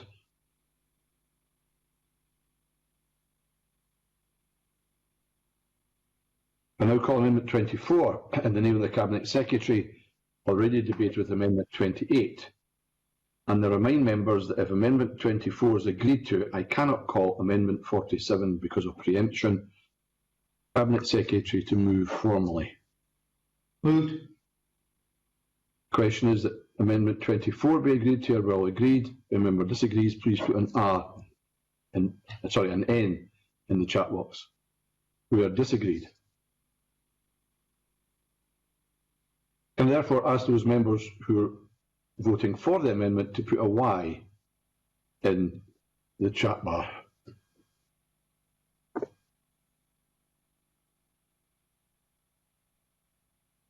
And those members who are voting against the amendment to put an N in the chat bar.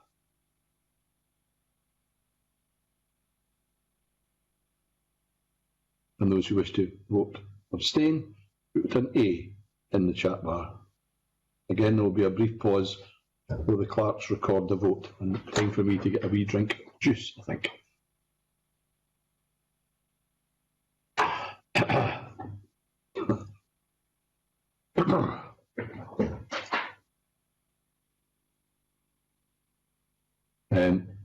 Those agreed: Bruce Crawford, Angela Constance, Alistair Allen, Tom Arthur and John Mason. Those against: Patrick Harvie, Murdo Fraser, Dean Lockhart, Alexander Burnett, Alec Rowley and Jackie Bailey. There were no abstentions. That amendment is therefore disagreed to. I now call Amendment 47 in the name of Patrick Harvie, already debated with Amendment 28. Patrick Harvie to move or not move? Moved, Convener. The question is that Amendment 47 be agreed to or well agreed. If any member disagrees, please put an N in the chat bar. It's not agreed. Can I therefore ask members who are voting for the amendment to put a Y in the chat bar?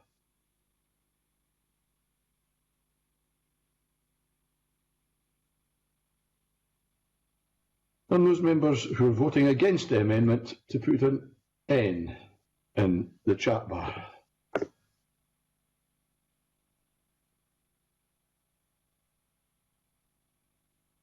And those members who wish to abstain to put an A in the chat bar. Again, there will be a pause. I'm now going to 25, is that right?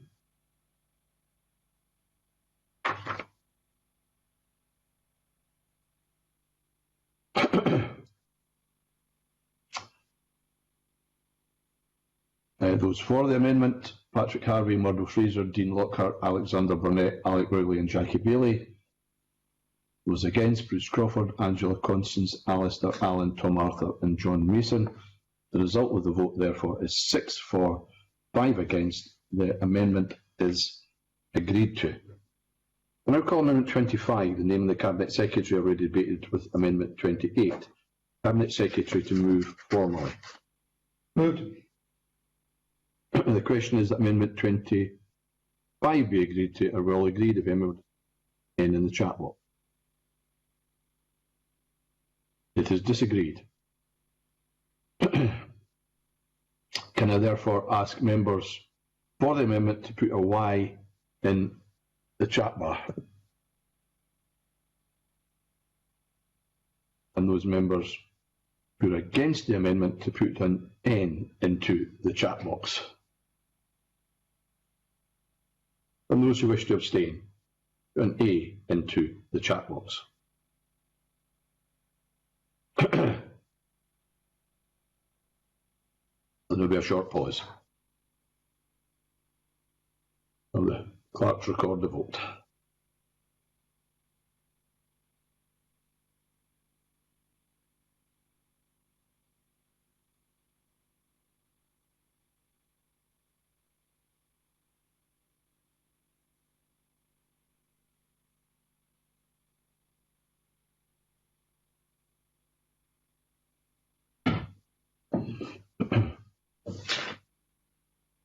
Those for the amendment: Bruce Crawford, Angela Constance, Alistair Allen, Tom Arthur, John Mason, Alec Rowley and Jackie Bailey.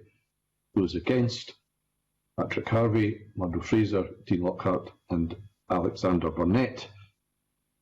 The result of the vote is therefore 7 for, 4 against, and there were no abstentions. That means that the amendment is agreed to. I now call Amendment 48 in the name of Patrick Harvey, already debated, with Amendment 28. Patrick Harvey, to move or not move? Moved. The question is that Amendment 48 be agreed to, or all agreed. If member disagrees, please put an N in the chat bar. We're disagreed. Can I ask those members who are voting for Amendment 48 to put a Y into the chat box?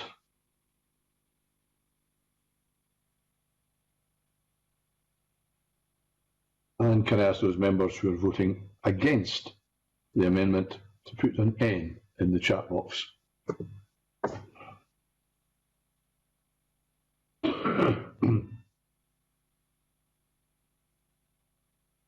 And it's, sorry, those who are abstaining to put an A in the chat box.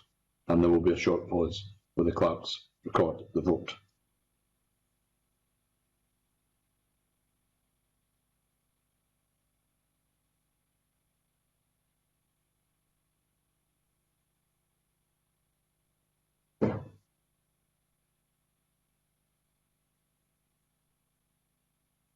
Those voting for the amendment: Patrick Harvey, Murdo Fraser, Dean Lockhart, Alexander Burnett, Alec Rowley and Jackie Bailey. Those against: Bruce Crawford, Angela Constance, Alistair Allen, Tom Arthur and John Mason.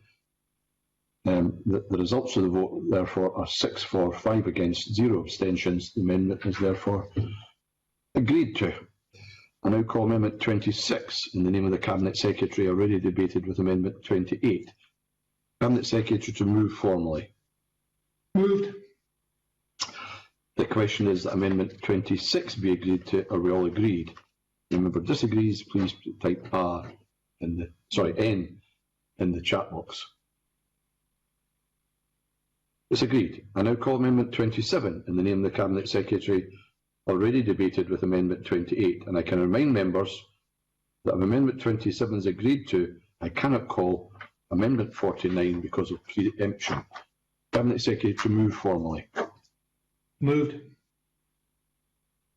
The question is that Amendment 27 be agreed to. Are we all agreed?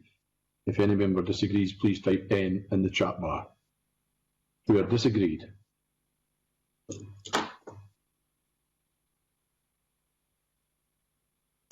Can I therefore ask those members who are voting for the amendment, for Amendment 27, right, to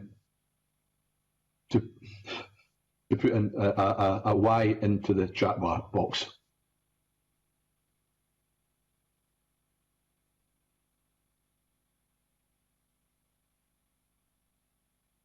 And those who are voting against the amendment to put an N into the chat box. And any member who wishes to abstain to put an A into the chat box. And then again there will be a brief pause while the clerk records the vote.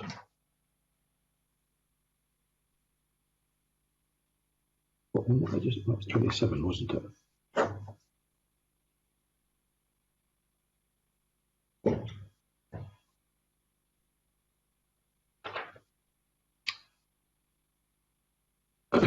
Those who are in favour, who are for the amendment: Bruce Crawford, Angela Constance, Alistair Allen, Tom Arthur and John Mason.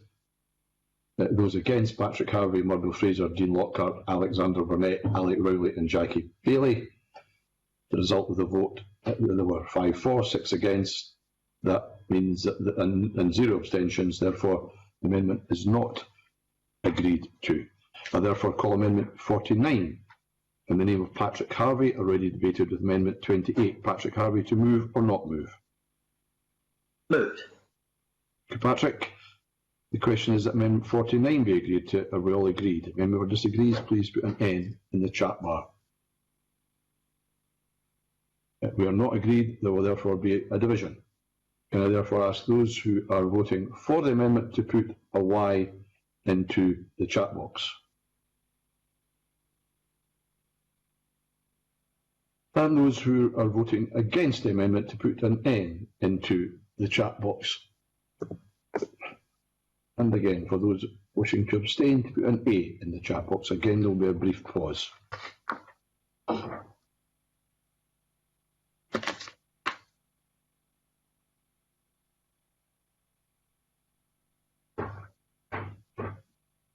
Good. Those agreed: Patrick Harvie, Murdo Fraser, Dean Lockhart, Alexander Burnett, Alec Rowley and Jackie Bailey. Those against: Bruce Crawford, Angela Constance, Alistair Allen, Tom Arthur and John Mason. The result of the vote therefore being 6 for, 5 against. The amendment is therefore agreed to. The question is therefore, is that Section 7 be agreed to? Are we all agreed? We're agreed. The question is that Section 8 be agreed to. Are we all agreed? We're agreed. The question is that Sections 42 to 47 be agreed to. Are we agreed? We're agreed. The question is that the long title be agreed to. Are we all agreed? And given that we're agreed, that ends Stage 2 consideration of the bill.